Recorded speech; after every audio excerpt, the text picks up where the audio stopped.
اما بعد، جیسا کہ آپ حضرات کے علم میں ہے، آج ہمیں سورہ ممتحنہ کا مطالعہ شروع کرنا ہے۔ یہ سورہ مبارکہ جو 2 رکوعوں اور 13 آیات پر مشتمل ہے، 28ویں پارے کی تیسری سورت ہے۔ آج ہم کوشش کریں گے کہ 7 آیات کا مطالعہ مکمل کر لیں۔ تو آئیے کہ پہلے ہم ان آیات کی تلاوت کر لیں۔ اعوذ باللہ من الشیطان الرجیم، بسم اللہ الرحمن الرحیم۔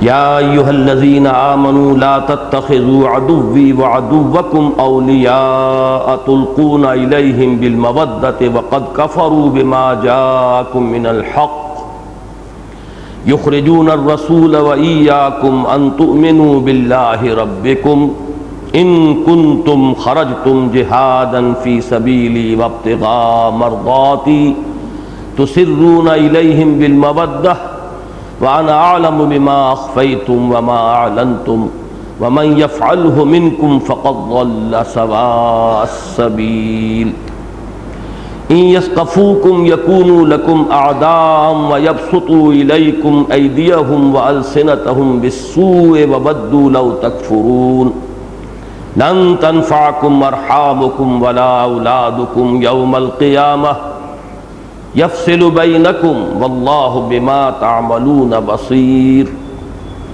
قد کانت لکم اسوۃ حسنۃ فی ابراہیم والذین معہ اذ قالوا لقومہم انا براء منکم ومما تعبدون من دون اللہ کفرنا بکم وبدا بیننا وبینکم العداوۃ والبغضاء ابدا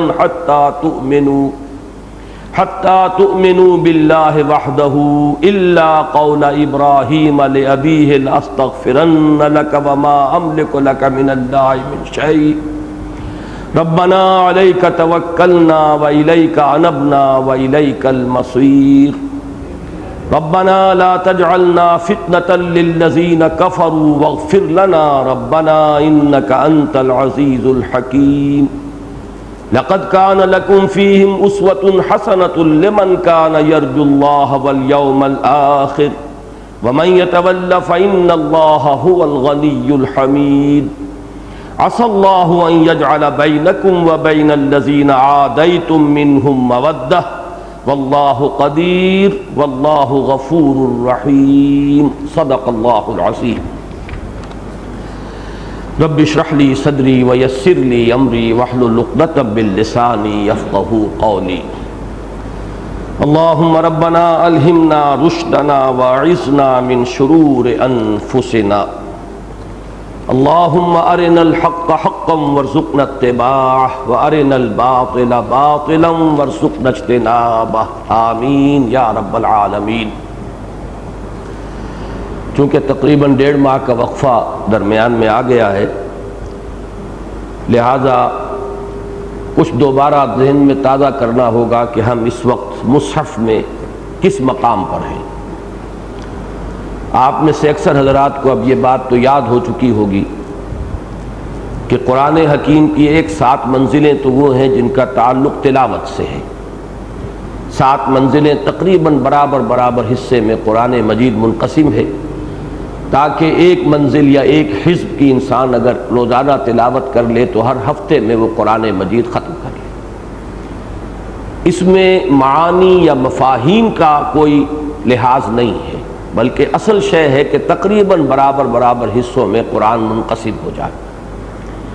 البتہ یہ ضرور ہے کہ چونکہ یہ تقسیم جو ہے احزاب میں یا منزلوں میں، یہ دور نبوی میں موجود تھی، دور صحابہ میں موجود تھی، لہذا اس میں بڑا حسن ہے، اور وہ حسن یہ ہے کہ ان میں صورتیں تقسیم نہیں کی گئیں۔ نمبر 1، پوری صورتیں شامل ہیں، یہ نہیں کہ بالکل برابر کرنے کے لیے جیسا کہ بعد میں جو پاروں کا معاملہ کیا گیا ہے، بڑا ظلم کیا گیا ہے قرآن مجید پر۔ یہ 30 پاروں میں جب تقسیم کیا گیا، جس کا دور صحابہ میں کوئی ذکر ہمیں نہیں ملتا، اس میں صورتوں کو توڑ دیا گیا اور عجیب طریقے پر توڑا گیا ہے۔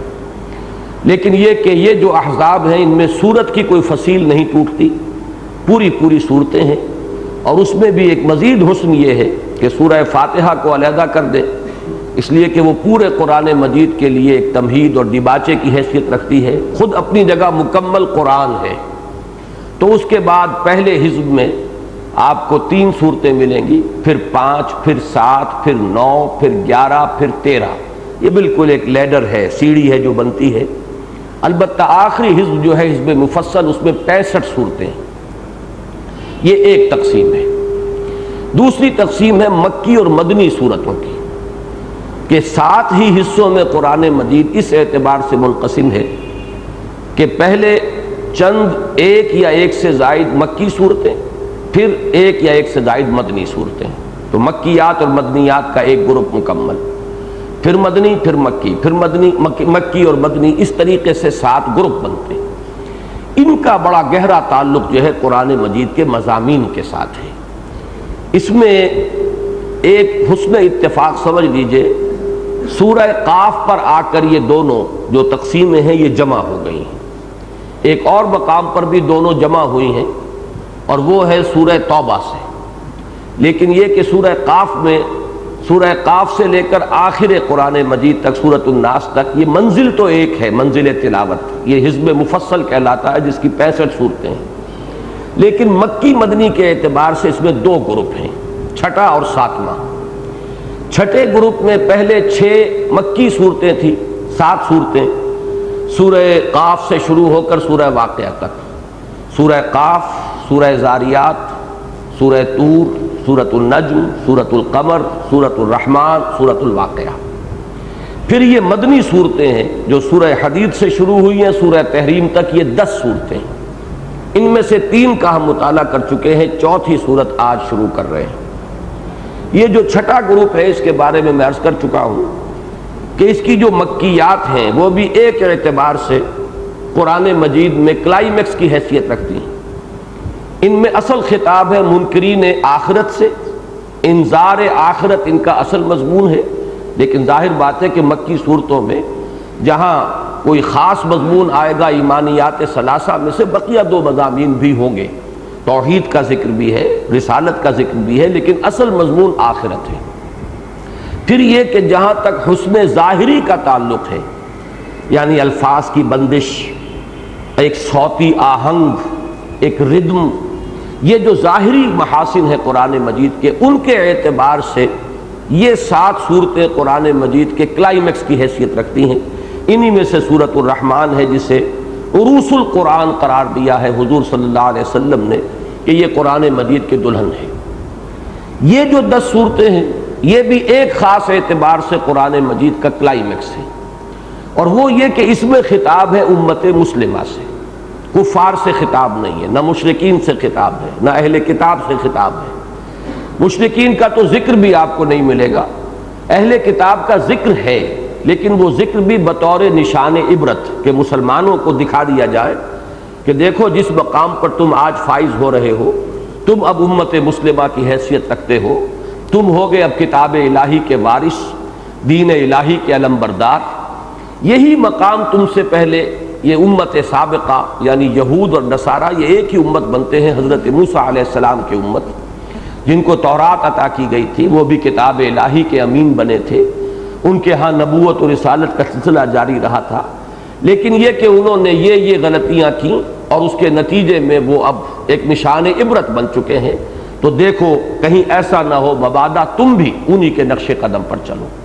تو اگر اہل کتاب کا ذکر ہے وہ بھی یہاں پر بطور نشان عبرت ہے، ان سے خطاب کا انداز نہیں ہے، سوائے ایک سورہ جمعہ میں آپ کو ملے گا کہ خطاب کا انداز ہے، لیکن وہ بھی اصلاً ضمناً ہے۔ تو 2 باتیں میں نے عرض کی، ایک یہ کہ اصل خطاب ہے امت مسلمہ سے، اور کفار اور مشرکین میں سے، مشرکین سے تو خطاب ہی نہیں، اور بلکہ ان کا ذکر بھی نہیں ہے، اور جو اہل کتاب تھے یہود اور نصارہ، ان کی مثال ہے بطور نشان عبرت۔ دوسری بات یہ نوٹ کیجئے کہ مسلمانوں سے خطاب میں بھی ملامت کا رنگ ہے، تمہیں کیا ہو گیا ہے، تم کیوں خرچ نہیں کرتے، کیوں اللہ کی راہ میں جہاد نہیں کرتے، کیوں کہتے ہو جو کرتے نہیں ہو، کیوں تم اللہ کے دشمنوں سے دوستی کی پینگیں بڑھاتے ہو؟ یہ انداز آپ کو ان تمام صورتوں میں ملے گا، ملامت کا انداز ہے۔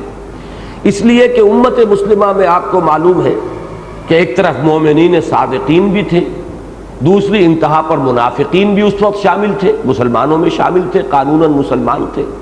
پھر ان دونوں کے بیچ میں کچھ نہ کچھ ضعفاء، کچھ کمزور، بعض ایسے لوگ جو صادق الایمان ہوتے ہیں لیکن کسی وقت وقتی حالات کے تحت کوئی خطا ہو جاتی ہے، کوئی کمزوری کا صدور ہو جاتا ہے، جیسے کہ حضرت کعب ابن مالک اور ان کے دو ساتھیوں سے غزوہ تبوک کے موقع پر ہو گیا۔ ایسے ہی آج کی صورت میں آپ دیکھیں گے کہ ایک بدری صحابی حضرت حاتب بن ابی بلتع، ان سے ایک بہت بڑی خطا ہو گئی۔ تو یہ جو تمام چیزیں ان کو سامنے رکھیے، تو ان صورتوں میں جو کمزوری کے پہلو تھے مسلمانوں میں، ان کو لائم لائٹ میں لا کر، ان کو فوکس میں لا کر اور ایک تنقید اور ایک تحدید کا انداز اختیار کیا گیا ہے۔ اس کا نتیجہ یہ نکلا ہے کہ ہمارے دور کے لیے یہ صورتیں انتہائی اہم ہو گئی، اس لیے کہ اس وقت جب کہ یہ صورتیں نازل ہوئی تو شاذ کہیں کوئی ضعف کے آثار تھے۔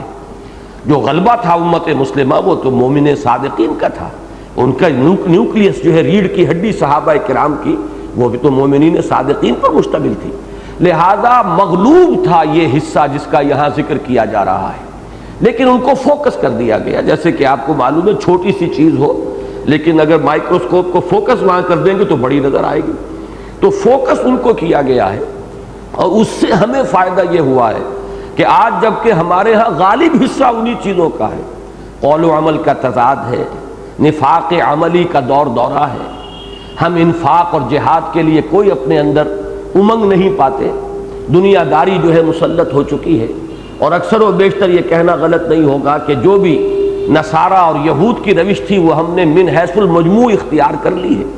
تو ان حالات میں یہ صورتیں ہمارے لیے بہت مفید ہیں، بہت مؤثر ہیں، ان پر خاص طور پر جو ہے ہمیں اپنی توجہ کو مرتکز کرنا چاہیے۔ شاید کہ اللہ کا جو جھنجھوڑنے کا انداز ہے وہ کبھی ہمیں بیدار کر دے، ہم ہوش میں آ جائیں، ہمارے اندر جو ہے شعور پیدا ہو جائے اپنی خامیوں کا، کوتاہیوں کا۔ اس پہلو سے یہ صورتیں قرآن مجید میں جیسا کہ میں نے عرض کیا کلائمیکس کا درجہ رکھتی ہیں۔ تو یہ تو اس گروپ کے بارے میں دو بنیادی باتیں میں نے عرض کر دیں۔ اب جیسا کہ میں نے عرض کیا کہ اس میں 10 صورتیں ہیں، یہ جو مدنی صورتیں ہیں، سورہ حدید سے سورہ تحریم تک۔ اس کی ایک تقسیم آپ کو یاد ہوگی کہ 5 صورتوں کا آغاز ہوا ہے سبح للہ یا یسبح للہ کے الفاظ سے۔ اللہ کی تسبیح کا ذکر ہے 5 صورتوں کے آغاز میں، یا فعل ماضی کی شکل میں ہے 3 صورتوں میں، اور یا پھر فعل مضارع کی شکل میں ہے 2 صورتوں میں، سورہ حدید، سورہ حشر، سورہ صف، یہ فعل ماضی ہے سبح للہ، اور سورہ جمعہ، سورہ تغابن یہ فعل مضارع یسبح للہ۔ باقی 5 صورتیں وہ ہیں کہ جن کا آغاز سادگی سے ہو گیا ہے، بغیر کسی تمہید کے، بغیر تسبیح کے، تو یہ 5 جمع 5 ہو گئی۔ اب ان میں بھی ایک عجیب تقسیم ہے، جوڑے بھی ہیں۔ سورہ حدید کے ساتھ پہلے وہ مسبحات میں سے سورہ حدید ہے، بلکہ ام المسبحات ہے، جیسا کہ ہم پڑھ چکے ہیں، اب اس کے مضامین کا میں اس وقت تجزیہ نہیں کر سکتا۔ اس کے بعد سورہ مجادلہ آئی جس کا آغاز بغیر تسبیح کے ہو گیا ہے، پھر سورہ حشر آئی، پھر سبح للہ ما فی السماوات و ما فی الارض، پھر یہ سورہ ممتحنہ ہے، اس کا آغاز ہو رہا ہے یا ایھا الذین آمنوا لا تتخذوا عدوی وعدوکم اولیاء، بغیر کسی تمہید کے، بغیر تسبیح کے۔ البتہ اس کے بعد جو آئے گا وہ اس گروپ کا کلائمیکس ہے، وہ اس کا نقطہ عروج ہے، وہ یہ کہ 2 مسبحات آپ کو جڑواں ملیں گی، سورہ صف اور سورہ جمعہ۔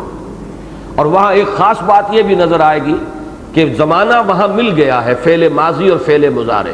سورہ صف شروع ہوئی سبح للہ ما فی السماوات و ما فی الارض، اور سورہ جمعہ یسبح للہ ما فی السماوات و ما فی الارض۔ یہ جوڑا جو ہے اس اعتبار سے اس گروپ کا کلائمیکس ہے، جو انشاءاللہ اب آئندہ پڑھیں گے۔ ویسے وہ ہمارے منتخب نصاب میں شامل ہے، بارہا اس کا درس آپ نے سنا ہوگا، لیکن اس تسلسل کے ساتھ انشاءاللہ پھر اب ہم مطالعہ کریں گے۔ اس کے بعد پھر ایک جوڑا آتا ہے، اس میں ترتیب الٹی ہو گئی ہے کہ پہلے وہ صورت ہے جس میں تسبیح کا ذکر نہیں ہے، سورہ منافقون، اذا جاءک المنافقون قالوا نشہد انک لرسول اللہ۔ پھر اس جوڑے کا دوسرا جو ہے حصہ وہ ہے سورہ تغابن، پھر وہ مسبحات میں سے ہے۔ اس کے بعد ایک جوڑا ہے جو بغیر تسبیح کے ہے، سورہ طلاق، سورہ تحریم، یا ایھا النبی لما تحرم ما احل اللہ لک، یا ایھا النبی اذا طلقتم النساء فطلقوہن، یہ انداز ہے سورہ تحریم اور سورہ طلاق کا۔ تو یہ میں نے ایک برڈز آئی ویو آپ کے سامنے رکھا ہے کہ ترتیب ان صورتوں کی کیا ہے۔ اب اس میں خاص چیز جو نوٹ کرانے کی آج میں چاہتا ہوں کہ آپ کو نوٹ کرا دوں، وہ یہ ہے کہ مضامین کے اعتبار سے ایک نسبت تو سورہ حدید اور سورہ مجادلہ میں بڑی گہری ہے جو جوڑے کی نسبت ہونی چاہیے۔ وہ کیا ہے ذہن میں تازہ کر لیں کہ سورہ حدید میں آغاز میں دو حکم دیے گئے، ایمان لاؤ اور کھپا دو اور خرچ کر دو اللہ کی راہ میں ان سب چیزوں میں سے جو ہم نے تمہیں عطا کی، جن میں تمہیں خلافت عطا فرمائی۔ آمنوا باللہ ورسولہ وانفقوا مما جعلکم مستخلفین فیہ۔ اس کے بعد پھر دو جوڑے آئے ذرا ملامت کے، وما لکم لا تؤمنون، تمہیں کیا ہو گیا ہے، ایمان پختہ کیوں نہیں رکھتے؟ اور پھر ساتھ ہی اگر کوئی شخص جاگ جائے، ہوش میں آ جائے، اسے اپنے ضعف ایمان کا شعور و ادراک ہو جائے تو راستہ بھی دکھا دیا گیا، یہ ایمان کہاں سے ملے گا؟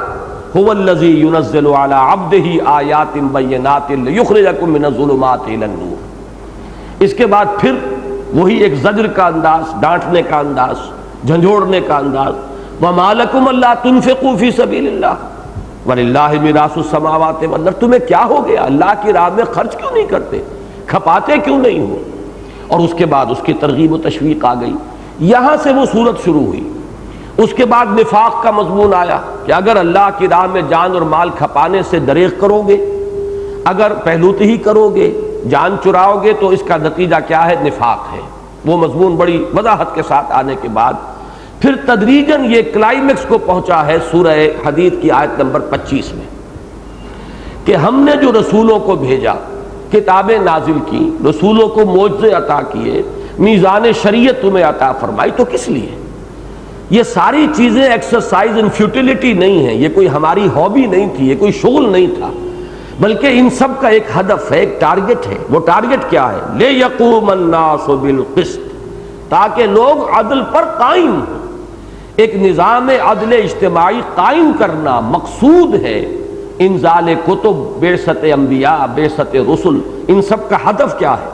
لَقَدْ أَرْسَلْنَا رُسُلَنَا بِالْبَيِّنَاتِ وَأَنزَلْنَا مَعَهُمُ الْكِتَابَ وَالْمِيزَانَ لِيَقُومَ النَّاسُ بِالْقِسْطِ، تاکہ لوگ عدل پر قائم ہوں۔ ظلم جس شکل میں بھی ہے، ایکسپلائٹیشن جس صورت میں بھی ہے، ریپریشن ہو رہا ہو، لوگوں کے حقوق غصب کر لیے ہوں، انسان کا حاکم بن کر بیٹھ گیا ہو، انسان مختلف طریقوں سے اپنے دوسرے ابنائے نوع کا خون چوس رہا ہو، ان کی محنتوں میں سے ناجائز جو ہے حق وصول کر رہا ہو، ان کے حق تلف کر رہا ہو، یا انسانوں میں سے اعلیٰ اور ادنیٰ کی تقسیم کر کے بیٹھ جائیں کہ ایک پیدائشی طور پر نیچ ہے، کمینہ ہے، اور ایک پیدائشی طور پر اونچا ہے اور اعلیٰ ہے، وہ برہمن ہے، یہ سید ہیں، ادھر وہ شودر ہے، ادھر مسلی ہے۔ یہ ساری تقسیمیں بنیادی طور پر ظلم پر مبنی ہیں۔ ان تمام جو بھی صورتیں ہیں ظلم کی، ان کو ختم کرنا یہ مقصود ہے بعثت انبیاء، ارسال رسل، انزال کتب، اور جو شریعت کا نظام اور میزان عطا فرمائی اس کا۔ اب ظاہر بات ہے کہ عدل قائم کرنے اور ظلم کے خاتمے کے لیے ایک انقلابی جد و جہد کی ضرورت ہے، لہٰذا اس آیت میں اس انقلابی جد و جہد کے بھی جو کلائمیکس ہوتا ہے، چوٹی، کہ وہ جو 6 سٹیپس میں بیان کرتا ہوں، ان میں آپ کو معلوم ہے کہ 6واں سٹیپ جو ہے انقلابی پروسیس کا، وہ آرمڈ کانفلکٹ ہے، مسلح تصادم۔ لہذا اس آیت میں صرف اس کا اشارہ کر دیا گیا، باقی چیزیں مختلف مواقع پر آئی ہیں۔ وَأَنزَلْنَا الْحَدِيدَ فِيهِ بَأْسٌ شَدِيدٌ وَمَنَافِعُ لِلنَّاسِ وَلِيَعْلَمَ اللَّهُ مَن يَنصُرُهُ وَرُسُلَهُ بِالْغَيْبِ إِنَّ اللَّهَ قَوِيٌّ عَزِيزٌ۔ ہم نے لوہا اتارا ہے جس میں جنگ کی صلاحیت ہے، قوت حرب و ضرب ہے، اور یہ ہم چاہتے ہیں کہ دیکھیں کہ کون ہے ہمارے وفادار بندے جو ہمارے عطا کردہ نظام عدل و قسط کو قائم کرنے کے لیے لوہے کی طاقت ہاتھ میں لیتے ہیں، اور ان لوگوں کی سرکوبی کرتے ہیں کہ جو لوگوں پر ظلم کرتے ہیں اور جو لوگوں اس عدل کا نظام قائم کرنے کی راہ میں مزاحم ہوتے ہیں۔ یہ ہے اجمالاً میں نے اول و آخر کو جوڑ کر سورہ حدید کا مضمون بیان کیا۔ اب سورہ مجادلہ کے ساتھ اس کا گہرا ربط کیا تھا؟ یہ کام نہیں ہو سکتا جب تک کہ حزب اللہ وجود میں نہ آئے، ایک پارٹی، انقلابی پارٹی، ایک ایسی جماعت جس میں وہ لوگ شامل ہوں کہ جو اللہ اور اس کے رسول کے ساتھ کامل وفاداری رکھتے ہیں، جن کی پوری کمٹمنٹ ہو اللہ کے ساتھ اور اس کے رسول کے ساتھ، اللہ کے دین کے ساتھ۔ اور اس کمٹمنٹ کا ظہور ہوگا اولاً ان کے اپنے کردار میں، اپنے معاملات میں، وہ اللہ کے بندے بنے، رسول کی اطاعت کریں، رسول کا اتباع کریں۔ یہ گویا کہ شہادت عملی ہے ان کی کمٹمنٹ کی کہ اللہ اور اس کے رسول کے ساتھ۔ اور پھر یہ کہ وہ اللہ کے دین کے غلبے یا اس نظام عدل و قسط کو برپا کرنے کے لیے تن من دھن لگا دیں۔ یہ حزب اللہ جو ہے، اس کا ایک خصوصی وصف یہ ہے کہ جو اس میں شامل ہوں وہ تمام خونی رشتے، تمام سابقہ دوستیاں، تمام سابقہ حلیفانہ تعلقات، میں نے 3 چیزیں گنوائی ہیں۔ خونی رشتہ اہم ترین ہوتا ہے، اس کے بعد دوستیاں ہوتی ہیں مختلف بنیاد پر، ذوق ہے، پسند ہے، مزاجوں کی ہم آہنگی ہے، دوستی ہے، اور تیسرے یہ کہ سیاسی اعتبار سے جن کے ساتھ کو حلیفانہ تعلقات تھے، ان تمام کے اوپر اگر وہ تیشہ نہیں چلا سکتے، ایمان کا تیشہ، کہ ایمان کی ضرب سے وہ ان رشتوں کو کاٹنے کے لیے تیار ہو جائیں، کہ اب ان کا اصل رشتہ ایمان کے ساتھ ہوگا، جو اللہ اور اس کے رسول کے ساتھ وفادار ہے اس سے دوستی ہوگی، اس سے محبت ہوگی، جو اللہ اور اس کے رسول کا باغی ہے، دشمن ہے، غدار ہے، اس کے ساتھ قطعاً دوستی نہیں ہوگی، محبت نہیں ہوگی، خواہ وہ باپ ہو، بیٹا ہو، بھائی ہو، کسے باشد، کتنے ہی اس کے ساتھ سابقہ تعلقات ہوں، کتنے ہی مراسم ہو، کتنی ہی دوستیاں ہوں، کتنے ہی حلیفانہ مراسم رہے ہو، اگر یہ کام نہیں کر سکتے، یوں سمجھیے کہ یہ ایک پری کوالیفیکیشن ہے کہ اس کے بغیر تم کوالیفائی ہی نہیں کر سکتے لفظ حزب اللہ کے لیے، یہ ٹائٹل ہی تمہیں نہیں ملے گا۔ یہ ہے اصل میں سورہ مجادلہ کا اہم ترین مضمون جس پر سورہ مجادلہ ختم ہوئی۔ تو سورہ حدید اور سورہ مجادلہ کے مابین یہ گہرا ربط ہے، لیکن ایک دوسرے اعتبار سے آپ دیکھیں گے تو سورہ حدید کی زیادہ جو مناسبت ہے وہ سورہ حشر کے ساتھ ہے، اس لیے بھی کہ مسبحات ہیں دونوں، اس لیے بھی میں نے عرض کیا ہے آج بھی، اسی لیے میں نے خاص طور پر حافظ صاحب سے کہا تھا کہ وہ سورہ حدید کا پہلا رکوع اور سورہ حشر کا آخری رکوع جو ہے مغرب کی نماز میں تلاوت کریں، کہ ان کا جو مضامین ہے اس کے اندر کس قدر گہری مناسبت ہے۔ ادھر 6 آیات میں اللہ تعالیٰ کی ذات و صفات کا بیان، ادھر آخری 3 آیات میں سورہ حشر کے اللہ تعالیٰ کے اسماء حسنہ کا سب سے بڑا گلدستہ، ادھر اس کے بعد جو ہے ایمان لاؤ اور انفاق کرو، وہاں کیا ہے اللہ کا تقوی اختیار کرو، 2 مرتبہ تقوی کا حکم۔ اب تقوی کا جیسا کہ میں نے اس سے پہلے بھی عرض کیا ایک سلبی پہلو ہوتا ہے، بچنا معصیت سے، اللہ کے حکم کو توڑنے سے، اور ایک اثباتی پہلو ہے تقوی کا، آگے بڑھ کر اللہ کے لیے اپنا تن من دھن لگانا، وہ انداز سورہ حدید میں ہے، یہاں وہ سلبی پہلو لے لیا گیا۔ پھر یہ کہ یہاں بھی فرمایا گیا کہ اگر ایمان میں تمہیں ذوق محسوس ہو رہا ہے تو یہ آیات بینات ہم نے اسی لیے تو نازل کی ہے اپنے بندے پر صلی اللہ علیہ وسلم، اس میں غوطہ زنی کرو، اس سے وہ ایمان حقیقی تمہیں حاصل ہوگا۔ یہی بات سورہ حشر کے آخر میں فرما دی گئی، لو انزلنا ھذا القرآن علی جبل لرأیتہ خاشعا متصدعا من خشیۃ اللہ۔ اسی طرح جو مابعد الطبیعیات کے موضوع ہے فلسفے کا، اس کا چوٹی کا مضمون جو ہے حقیقت وجود، اس پر سورہ حدید کے جو آیت نمبر 3 ہے، هو الاول والآخر والظاہر والباطن، اور جو فلسفے کی ایک دوسری شاخ ہے نفسیات انسانی، اس کے اعتبار سے چوٹی کی آیت ہے سورہ حشر کے جو آخری رکوع میں ہے، وَلَا تَكُونُوا كَالَّذِينَ نَسُوا اللَّهَ فَأَنسَاهُمْ أَنفُسَهُمْ أُولَٰئِكَ هُمُ الْفَاسِقُونَ۔ تو پہلا رکوع سورہ حدید کا اور آخری رکوع سورہ حشر کا انتہائی مشابہت ہے اور مناسبت ہے، مضامین کی ترتیب عکسی ہے۔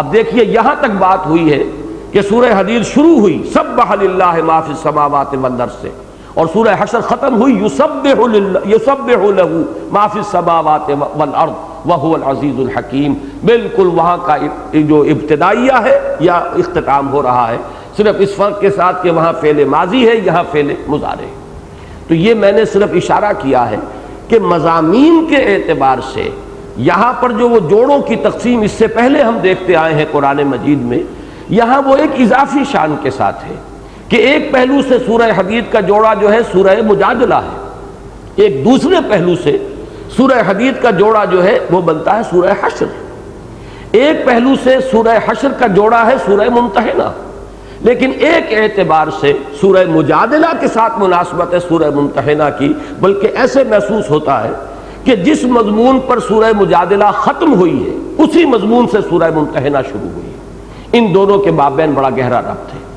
اب اس چیز کے بعد آخری بات تمہیداً میں یہ عرض کروں گا کہ میں بار بار آج لفظ استعمال کر رہا ہوں کلائمیکس، کہ اس پہلو سے یہ مقام کلائمیکس ہے، اور بارہا میں نے یہ اصطلاح استعمال کی ہے کہ قرآن مجید میں بہت سے مضامین بتکرار و اعادہ آئے ہیں، بہت سے مقامات پر آئے، لیکن ہر مضمون پر کوئی ایک مقام جو ہے وہ اس کے نقطۂ عروج، اس کے کلائمیکس کی حیثیت رکھتا ہے۔ تو اب ایک مضمون جس کے اعتبار سے سورہ ممتحنہ کلائمیکس کا درجہ رکھتی ہے، وہ مضمون پہلے ذہن میں اب تازہ کر لیں اور اس عنوان کو جما لیں۔ وہ عنوان ہے کفار کے ساتھ موالات یا مدارات یا مواسات، اس کے ضمن میں اللہ کا حکم کیا ہے۔ یہ تین اصطلاحات ہیں، ذرا ان کو پہلے اچھی طرح ذہن نشین کر لیں۔ موالات کا لفظ بنا ہے، یہ تینوں ہیں باب مفاعلہ سے، باہم کوئی تعلق مفاعلہ کے اندر اس کا یہ خاصہ ہے۔ موالات ولی سے بنا ہے، ولی کہتے ہیں دوست، گرم جوش دوست، انتہائی قابل اعتماد دوست، جس سے کہ آپ کسی آڑے وقت میں توقع رکھیں کہ وہ آپ کے کام آئے گا، جس کے بارے میں آپ کو یہ اعتماد ہو کہ وہ آپ کا ہمدرد ہے، غمخوار ہے، وفادار ہے، وہ ولی ہے۔ ولی سے موالات بنا۔ اب آیا کفار کے ساتھ موالات کی کوئی شکل ہو سکتی ہے یا نہیں؟ پہلا سوال یہ ہے۔ مدارات ایک دوسرا لفظ ہے، خوش خلقی سے پیش آنا، ظاہری احترام کرنا، یہ دوسرا لفظ ہے۔ بغیر دلی محبت کے آدمی کا ایک اخلاق ہے، ایک رویہ ہے۔ کوئی شخص آیا ہے ملنے کے لیے تو چاہے آپ کے دل میں اس کے لیے کوئی محبت نہیں، بلکہ ہو سکتا ہے کہ نفرت بھی ہو، لیکن آپ کے لیے ایک خوش خلقی کا تقاضا یہ ہوگا کہ آپ اس سے ملیں تو اچھے انداز میں ملیں، حسن اخلاق کے ساتھ ملیں۔ کسی وقت یہ بھی ہو سکتا ہے کہ اس میں کسی درجے میں کوئی تصنع بھی شامل ہو جائے، یہ میں بھی بعد میں عرض کروں گا۔ یہ مدارات کہلاتا ہے، ایک ضرورت کے تحت اس میں تصنع بھی ہو سکتا ہے۔ وہ تصنع کا لفظ اگرچہ بڑا ثقیل آپ کو نظر آئے گا، لیکن یہ کہ میں یہی چاہتا ہوں کہ بات کو اچھی طرح سمجھ لیں، اور جب تک کوئی لفظ ذرا پنچ کرنے والا سامنے نہ آئے تو کسی مضمون کا جو اصل ہے، کرکس آف دی میٹر، وہ سامنے نہیں آتا۔ تیسرا لفظ ہے مواسات۔ مواسات ہے باہمی ہمدردی، یعنی یہ کہ کفار میں کوئی غریب ہے، بھوکا ہے، پیاسا ہے، آیا ہمیں اس کی حاجت روائی کرنی چاہیے یا نہیں، کسی بھی اعتبار سے اس کے لیے کوئی بھلائی، خیر، کوئی ضرورت اس کی پوری کرنا، یہ مواسات ہے، باہمی ہمدردی۔ تو یہ تین عنوانات ہیں، موالات، مدارات، مواسات۔ اب ان تینوں کے ضمن میں حکم کیا ہے؟ تو پہلے تو یہ نوٹ کر لیجئے کہ علماء کرام نے قرآن مجید کے بہت سے مقامات کا استقصاء کر کے، احصاء کر کے جو نتیجہ نکالا ہے وہ یہ ہے کہ نمبر ایک، کفار کے ساتھ موالات سرے سے خارج از بحث، دلی محبت، دلی تعلق، ولایت باہمی کا رشتہ قلبی گہرائی کے ساتھ، یہ ایمان کے منافی ہے۔ ایمان کی غیرت اور ایمان کی حمیت کی نفی ہو جائے گی اگر آپ کا دلی تعلق، محبت کا رشتہ قلبی کافر کے ساتھ ہے۔ لہذا موالات خارج از بحث۔ مدارات کے سلسلے میں یہ ہے کہ کبھی دفع مضرت کے لیے کسی کافر کی کسی کی طرف سے جو تکلیف کا اندیشہ ہو سکتا ہے، اس سے بچنے کے لیے مدارات کی جا سکتی ہے، یا یہ ہے کہ کہیں مصلحت دینی کے خاطر مدارات کی جا سکتی ہے کہ آپ کسی کے ساتھ اس طرح کا معاملہ کریں تاکہ اس کا دل نرم پڑ جائے۔ جیسے مؤلفۃ قلوبہم کہا گیا ہے، کچھ لوگوں کو مسلمانوں میں سے تازہ ایمان لائے ہیں، ان کی تالیف قلب کے لیے زکوٰۃ میں سے ایک مد مقرر کر دی گئی کہ ابھی نئے ایمان لائے ہیں تو ذرا ان کے دل کو نرم کیا جائے، تاکہ وہ دل نرم ہوگا تو اس میں ایمان جو ہے جذب ہوگا۔ تو یہ جس طریقے سے کہ مسلمانوں کے لیے تالیف قلب ہے، تو غیر مسلموں کے لیے بھی مدارات کا معاملہ ہو سکتا ہے۔ اس میں جو تخصیص کی ہے علماء نے وہ یہ ہے کہ مصلحت دینی ہو، مصلحت ذاتی نہیں۔ دفع مضرت تو ہو سکتی ہے ذاتی اعتبار سے، کسی نقصان سے بچنے کے لیے، کسی تکلیف سے بچنے کے لیے، لیکن جلب منفعت، کوئی اس سے نفع حاصل کرنے کے لیے مدارات، یہ جائز نہیں۔ یہ تقسیم ہے۔ نمبر 3 ہے مواسات۔ مواسات کے بارے میں حکم یہ ہے کہ غیر محارب کوئی کافر ہو کہ جو مسلمانوں کے خلاف محاذ آرائی میں شامل نہیں ہے، جو جنگ نہیں کر رہا ہے، حربی کافر نہیں ہے، غیر حربی کافر ہے، تو مواسات کی کھلی اجازت ہے۔ آپ ان کے غریبوں کے ساتھ ہمدردی کریں، آپ ان کے دکھ درد میں ان کے کام آئیں، ان کے ساتھ خوش خلقی کا معاملہ کریں، ان کے ساتھ نیکی اور احسان اور بر کا رویہ کریں، یہ مواسات ہے۔ اس میں تقسیم یہ ہوگی کہ حربی کافر کے ساتھ تو اجازت نہیں ہے، غیر حربی کافر کے ساتھ اس کی کھلی اجازت ہے۔ اب یہ میں نے 3 اصطلاحات کے حوالے سے وہ بات مضمون آپ کے سامنے رکھا ہے جس کا کلائمیکس سورہ ممتحنہ ہے۔ اس میں بھی یہ بھی نوٹ کر لیجئے، اس کو ممتحنہ بھی پڑھا جاتا ہے، ممتحنہ بھی پڑھا جاتا ہے۔ ممتحنہ اس میں فاعل بنے گا، امتحان لینے والی، وہ صورت جو امتحان لینے والی ہے، اور ممتحنہ وہ عورت جس کا امتحان لیا جا رہا ہو، وہ اس میں مفعول بن جائے گا۔ باقی وہ اس کا ذکر اگلے درس میں آئے گا کہ اس کا نام جو ہے یہ ممتحنہ یا ممتحنہ کیوں ہے، وہ آج کے ہمارے درس سے متعلق نہیں۔ اب میں تھوڑا سا جائزہ آپ کے سامنے رکھنا چاہتا ہوں کہ قرآن مجید میں یہ مضمون جو ہے کفار کے ساتھ موالات یا مدارات یا مواسات، یہ اس سے پہلے کن کن مقامات پر آیا ہے، تدریجاً جو ہے اس کا ہم جائزہ لے لیں۔ سب سے پہلے جن حضرات کے پاس مصحف موجود ہے وہ نکال لیں سورہ آل عمران کی آیت نمبر 28۔ فرمایا لا يتخذ المؤمنون الکافرین اولیاء من دون المؤمنین، نہ بنائیں اہل ایمان کافروں کو اپنا دوست، ولی کی جمع اولیاء ہے، جگری دوست، اپنا ہمدرد و غمخوار، اپنا دوست، اپنا پشت پناہ، من دون المؤمنین سوائے اہل ایمان کے۔ یہ رشتہ جو ہے صرف اہل ایمان سے ہو سکتا ہے، ولایت باہمی صرف اہل ایمان سے ہوگی۔ وَمَن يَفْعَلْ ذَلِكَ فَلَيْسَ مِنَ اللَّهِ فِي شَيْءٍ، اور جو کوئی یہ کرے گا، یعنی کفار کے ساتھ دلی محبت کا رشتہ اور قلبی دوستی کا رشتہ استوار رکھے گا یا استوار کرے گا، یعنی اگر سابقہ ہے تو برقرار رکھے گا اور اب کوئی نئی دوستی جو ہے اس کو گانٹھے گا، تو اس کا اللہ سے پھر کوئی تعلق نہیں۔ یہ اسی طرح کا انداز ہے جیسے حضور نے فرمایا من رغب عن سنتی فلیس منی، جسے میری سنت پسند نہیں اس کا مجھ سے کوئی تعلق نہیں۔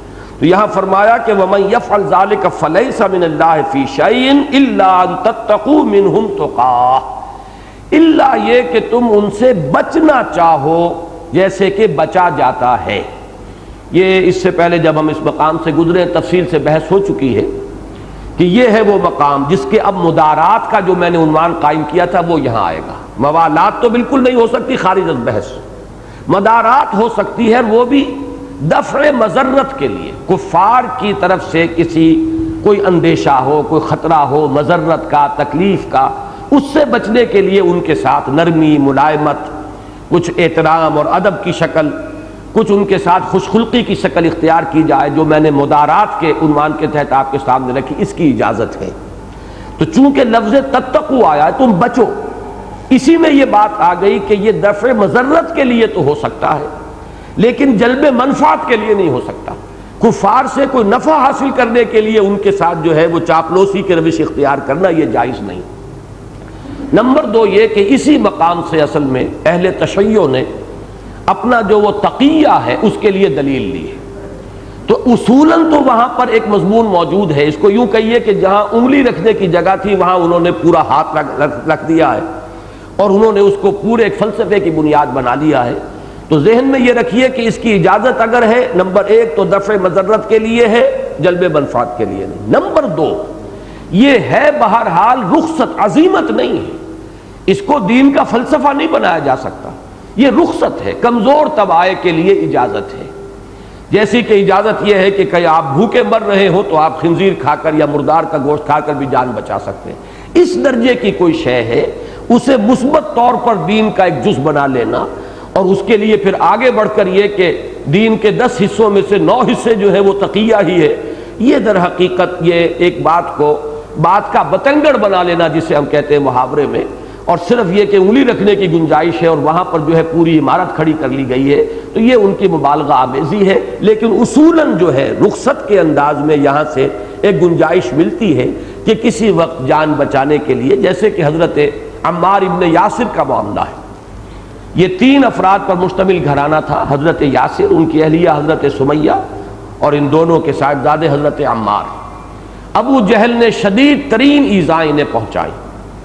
ماں باپ جو تھے یعنی شوہر اور بیوی حضرت سمیہ اور ان کے شوہر حضرت یاسر، انہوں نے تو جان دینا قبول کر لیا، کلمہ کفر زبان سے نہیں نکالا، لیکن حضرت عمار برداشت نہیں کر سکے اور انہوں نے ایک کلمہ کفر زبان سے نکال کر جان بچا لی۔ پھر شدید ان کے اوپر پشیمانی کی کیفیت طاری ہوئی، لیکن نبی اکرم صلی اللہ علیہ وسلم نے انہیں اطمینان دلایا کہ یہ بھی دین میں گنجائش ہے، اجازت ہے، عزیمت وہی تھی جو تمہارے والدین نے کی ہے، یہ تو پھر یہ رتبہ بلند ملا جس کو مل گیا، لیکن یہ ہے کہ بہرحال دین میں کمزور طبقے کے لیے بھی گنجائش رکھی ہے اللہ نے، رخصت کا پہلو بھی ہے، تو یہ بھی دین کے اندر ہے، دین سے باہر نہیں ہے، لہذا زیادہ پشیمان نہ ہو۔ تو یہ پہلو جو ہے رخصت کا ہے، الا ان تتقوا منهم تقاه ويحذركم الله نفسه۔ اب اس میں اشارہ کر دیا اللہ تمہیں اپنے آپ سے ڈراتا ہے، ان سے مت ڈرو، مجھ سے ڈرو، یعنی یہ ہے کہ عزیمت کی راہ اختیار کرو اور کفار کے کسی دفع مضرت کے تحت بھی ان کے ساتھ کوئی ملائمت کا معاملہ اور مداہنت کا معاملہ اختیار نہ کرو، یہ ہے عزیمت کی راہ۔ البتہ یہ کہ کمزور طبقے کے لیے گنجائش ہے۔ وَإِلَى اللَّهِ الْمَصِيرُ، اور اللہ ہی کی طرف لوٹنا ہے۔ اب یہ سورہ آل عمران کی آیت نمبر 28 تھی، اب آگے چلیے یہی مضمون سورہ مائدہ میں آتا ہے۔ آیت نمبر 51 میں فرمایا یا ایھا الذین آمنوا لا تتخذوا اليہود والنصارى اولیاء بعضهم اولیاء بعض ومن يتولهم منکم فإنه منهم ان اللہ لا يهدی القوم الظالمین۔ اہل ایمان ہرگز مت بناؤ یہود کو اور نصارہ کو اپنے دوست، اپنے ولی، بعضهم اولیاء بعض، وہ ایک دوسرے کے ولی ہیں، وہ ان کے درمیان رشتے ہیں، تعلقات ہیں، ظاہری دشمنی بھی ہے لیکن مسلمانوں کے مقابلے میں وہ ایک ہے، جیسے کہ فرمایا گیا کہ الکفر ملت واحدہ، کفر جو ایک ملت ہے، مسلمانوں کے ساتھ دشمنی میں یہ ایک ہو جائیں گے، لہذا یہ آپس میں تو ایک دوسرے کے ولی ہیں لیکن اے مسلمانوں تمہارے ولی نہیں ہو سکتے، تو یہود اور نصارہ کو اپنا ولی نہ بناؤ۔ اب اس میں ایک تو پہلو ہو گیا مثبت انداز میں، اور اس کے بعد دھمکی کا انداز، وَمَن يَتَوَلَّهُم مِّنكُمْ فَإِنَّهُ مِنْهُمْ، بات وہی ہوئی جو پہلے آ چکی ہے، جو کوئی تم میں سے یہ کرے گا پھر اس کا اللہ سے کوئی تعلق نہیں رہے گا۔ یہ سورہ آل عمران میں آیا، یہاں جو ہے اس سے بھی زیادہ انداز جو ہے تہدید کا اور دھمکی کا ہے، جو کوئی بھی تم میں سے ان کی دوستی اختیار کرے گا پھر وہ انہی میں سے شمار ہوگا، جیسے کہ حضور نے فرمایا کہ من تشبہ قوما فإنہ منہم، جس نے کسی قوم کا تشبہ اختیار کیا، اسی کی وضاحت اس درجے تک اختیار کر لی کہ پہچاننا مشکل ہو جائے کہ یہ ان میں سے نہیں ہے اور یہ مسلمان ہے، تو انہی میں سے ہے، پھر شمار بھی انہی کے ساتھ ہوگا۔ یا جیسے حضور نے فرمایا المرء مع من احب، آدمی اسی کے ساتھ شمار ہوگا کہ جس کے ساتھ اس کی محبت ہے۔ تو یہاں فرمایا کہ اگر تم ان کو دوست بناؤ گے تو فإنہ منہم، جو تم میں سے یہ کرے گا پھر وہ انہی میں سے ہوگا۔ ان اللہ لا یہدی القوم الظالمین، اللہ تعالی ظالموں کو، ایسے ظالموں کو زبردستی ہدایت نہیں دیتا۔ اس کے بعد ذرا آگے چل کر یہ مضمون جو ہے اپنی کلائمیکس کو پہنچا ہے سورہ مائدہ کی آیات نمبر 54 تا 56 میں، بلکہ 57 میں۔ اب وقت چونکہ کم ہے میں صرف ترجمہ کروں گا، زیادہ وضاحت سے نہیں، یہ ہمارے منتخب نصاب نمبر 2 میں یہ مقام شامل ہے۔ یا ایھا الذین آمنوا من یرتد منکم عن دینہ، اہل ایمان جو بھی تم میں سے اپنے دین سے پیچھے ہٹے گا، فسوف یأتی اللہ بقوم، تو اللہ تعالیٰ ان قریب لے آئے گا ایک ایسی قوم کو، یحبہم ویحبونہ، یہ ذرا 3 جوڑے آئیں گے، نوٹ کیجئے، ایسی قوم ہوگی کہ اللہ ان سے محبت کرے گا، وہ اللہ سے محبت کریں گے۔ اذلۃ علی المؤمنین اعزۃ علی الکافرین، وہ اہل ایمان کے حق میں بڑے نرم ہوں گے، ہو حلقہ یاراں تو بریشم کی طرح نرم، وعزۃ علی الکافرین، اور کافروں پر بڑے بھاری ہوں گے، رزم حق و باطل ہو تو فولاد ہے مومن۔ تیسری بات، یجاہدون فی سبیل اللہ ولا یخافون لومۃ لائم، وہ جہاد کریں گے اللہ کی راہ میں اور کسی ملامت کرنے والے کی ملامت سے کا کوئی اثر قبول نہیں کریں گے۔ ذالک فضل اللہ یؤتیہ من یشاء، یہ اللہ کا فضل ہے، وہ دیتا ہے جس کو چاہتا ہے، واللہ واسع علیم، اللہ تعالیٰ بڑی سمائی والا، بڑی وسعت والا ہے اور جاننے والا ہے، اس کے فضل کے خزانے تو اتھاہ ہیں، لیکن وہ دیتا ہے جس کو اس کا اہل سمجھتا ہے، فضل میں سے آتا ہے اسی کو کرتا ہے، اپنے علم کامل کی بنیاد پر۔ اب وہ مضمون آ گیا انما ولیکم اللہ ورسولہ والذین آمنوا، اہل ایمان اس بات کو جان لو، تمہارا ولی، تمہارا دوست اولاً تو اللہ ہے، حقیقتاً تو اللہ ولی الذین آمنوا یخرجہم من الظلمات الی النور۔ نمبر دو، ورسولہ، اس کے رسول ہیں صلی اللہ علیہ وسلم، وہ تمہارے ولی ہیں، تمہارے دوست ہیں، تمہارے خیر خواہ ہیں، جیسے سورہ توبہ کے آخر میں آیا ہے حریص علیکم بالمؤمنین رؤوف الرحیم، اور جو چیز تم پر مشکل والی ہو وہ ان پر بڑی بھاری گزرتی ہے، وہ ان پر عنتم والی بات جو ہے کہ وہ ان پر بڑی بھاری گزرتی ہے، شاق گزرتی ہے۔ اس کے بعد تیسرے درجے میں پھر اہل ایمان ہے، والذین آمنوا الذین یقیمون الصلاۃ ویؤتون الزکاۃ وہم راکعون، ان اہل ایمان کی شان یہ ہے نماز قائم کرتے ہیں، زکوٰۃ ادا کرتے ہیں جھک کر۔ یہ ہے درجہ درجہ بدرجہ ولایت قلبی جو ہے، دوستی اللہ سے، اللہ کے رسول سے اور اہل ایمان سے۔ اب اسی کو دوبارہ فرمایا وَمَن يَتَوَلَّ اللَّهَ وَالرَّسُولَهُ وَالَّذِينَ آمَنُوا فَإِنَّ حِزْبَ اللَّهِ هُمُ الْغَالِبُونَ، جان لو کہ جو یہ شکل اختیار کر لے گا کہ اس کی قلبی دوستی اور اس کی دلی محبت صرف اللہ سے ہو اور اس کے رسول سے ہو اور اہل ایمان سے ہو، تو جان لو کہ پھر یہی حزب اللہ ہیں، یہ کوالیفائی کر لیتے ہیں ٹائٹل حزب اللہ کا، اور جان لو کہ حزب اللہ ہی پھر غالب ہونے والی ہے۔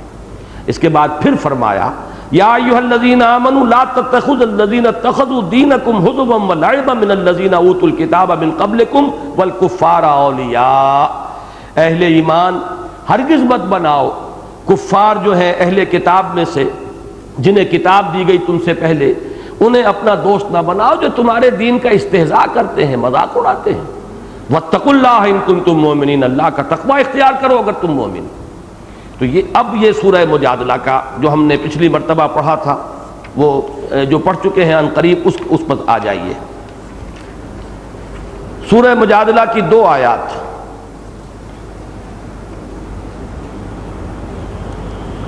آیت نمبر 14،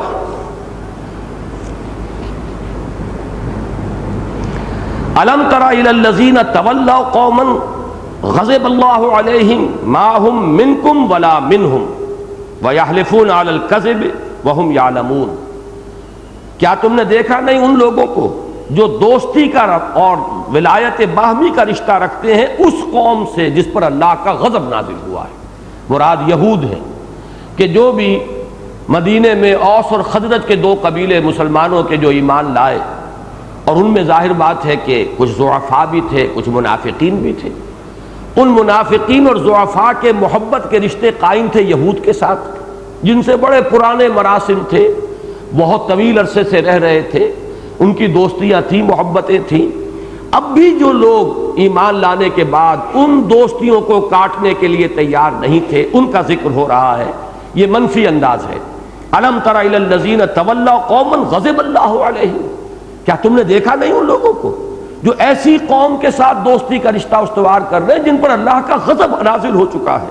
ما ہم منکم ولا منہم، اے مسلمانوں کان کھول کر سن لو، وہ نہ تم میں سے ہے نہ ان میں سے ہے۔ یہ ہے منافقین کا معاملہ کہ یہ مذبذبین بین ذالک لا الہ ہؤلاء ولا الہ ہؤلاء۔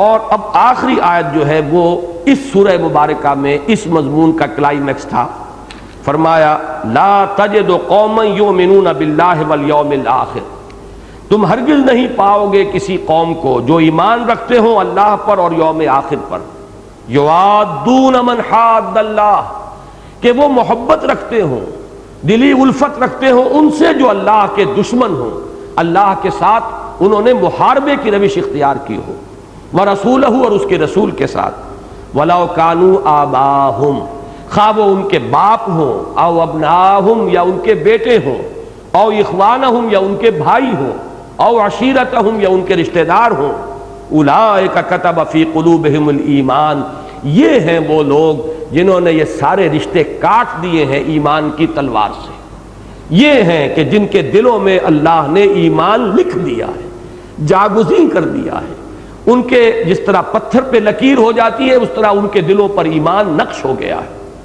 وَأَيَّدَهُمْ بِرُوحٍ مِّنْهُ، اور اللہ نے ان کی مدد کی ہے، تائید فرمائی ہے خاص اپنی طرف سے رحمت اور روح کے ذریعے۔ وَيُدْخِلُهُمْ جَنَّاتٍ تَجْرِي مِن تَحْتِهَا الْأَنْهَارُ خَالِدِينَ فِيهَا، اور اللہ داخل کرے گا انہیں ان باغات میں جن کے دامن میں ندیاں بہتی ہوں گی، جن میں وہ ہمیشہ ہمیش رہیں گے۔ رضی اللہ عنہم ورضوا عنہ، اللہ ان سے راضی ہوا اور وہ ان سے اللہ سے راضی ہوئے۔ اولئک حزب اللہ، یہ ہے اللہ کی پارٹی، یہ ہے اللہ کی حزب، یہ ہیں جو کوالیفائی کر گئے ہیں، اب یہ ٹائٹل جو ہے انہوں نے حاصل کر لیا ہے کہ وہ اللہ کی حزب ہیں۔ الا ان حزب اللہ هم المفلحون، آگاہ ہو جاؤ کہ کامیاب ہونے والے اور اپنی منزل مراد تک پہنچنے والے تو صرف حزب اللہ کے لوگ ہیں۔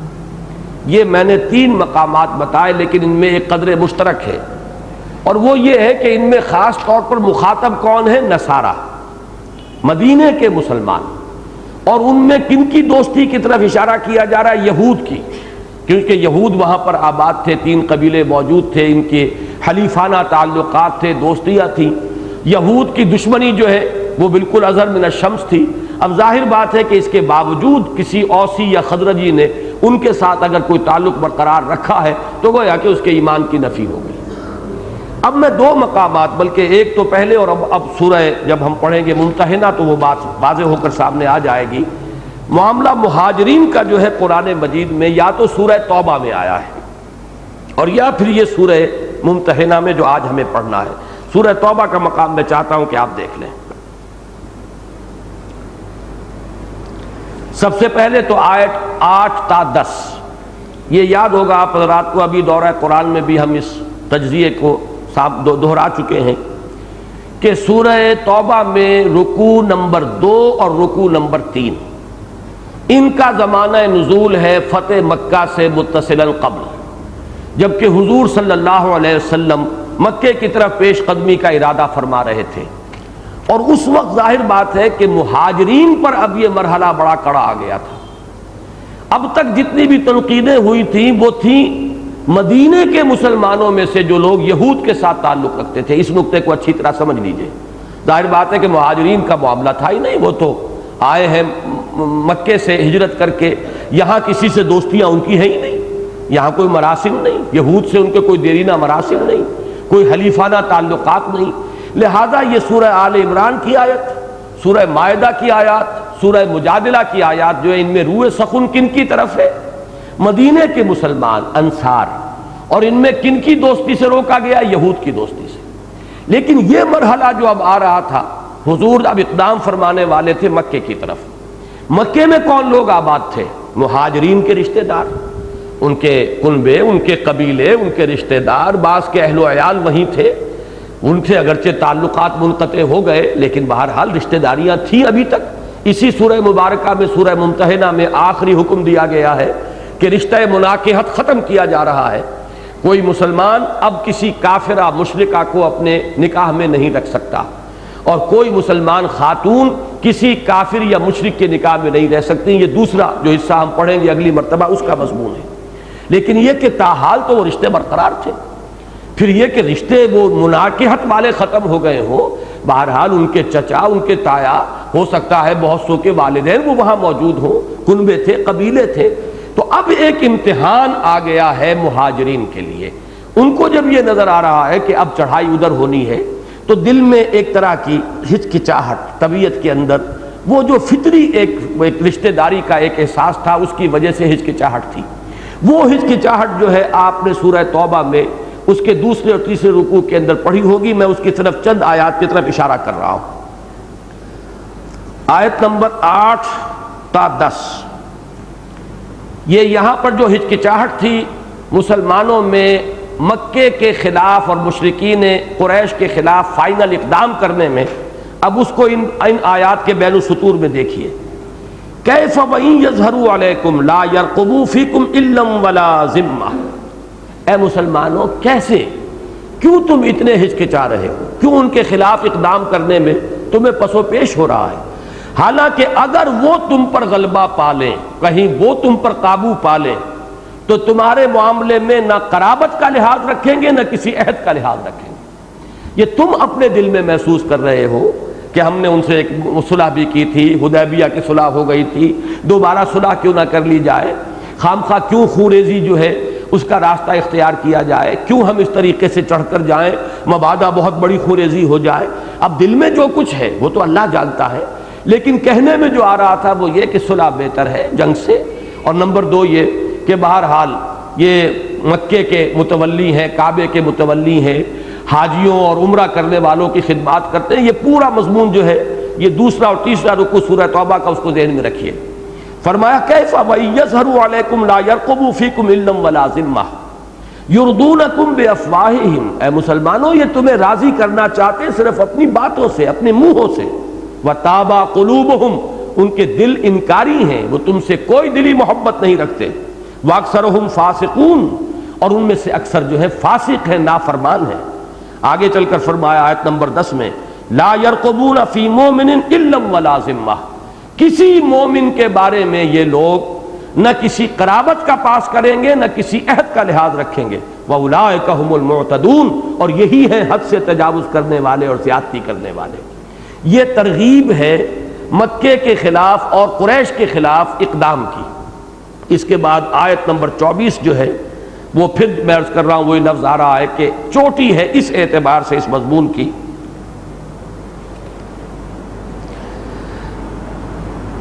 یہ آیت نمبر 23 اور 24، یا ایھا الذین آمنوا لا تتخذوا آباءکم واخوانکم اولیاء، اہل ایمان مت اختیار کرو اپنے باپوں کو اور اپنے بھائیوں کو ولی کی حیثیت سے، ان استحبوا الکفر علی الایمان، اگر انہوں نے ایمان پر کفر کو ترجیح دی ہے، ایمان کے مقابلے میں کفر سے محبت کی ہے، وَمَن يَتَوَلَّهُم مِّنكُمْ فَأُولَٰئِكَ هُمُ الظَّالِمُونَ، اور جو کوئی بھی تم میں سے ان کے ساتھ دوستی رکھے گا، یہ ولایت باہمی کا رشتہ، قلبی محبت کا رشتہ رکھے گا، تو وہی لوگ ظالم ہیں۔ اور ظالم کا لفظ قرآن مجید کی اصطلاح میں بڑا ثقیل ہے، اکثر و بیشتر اس کا اطلاق مشرکین پر ہوتا ہے۔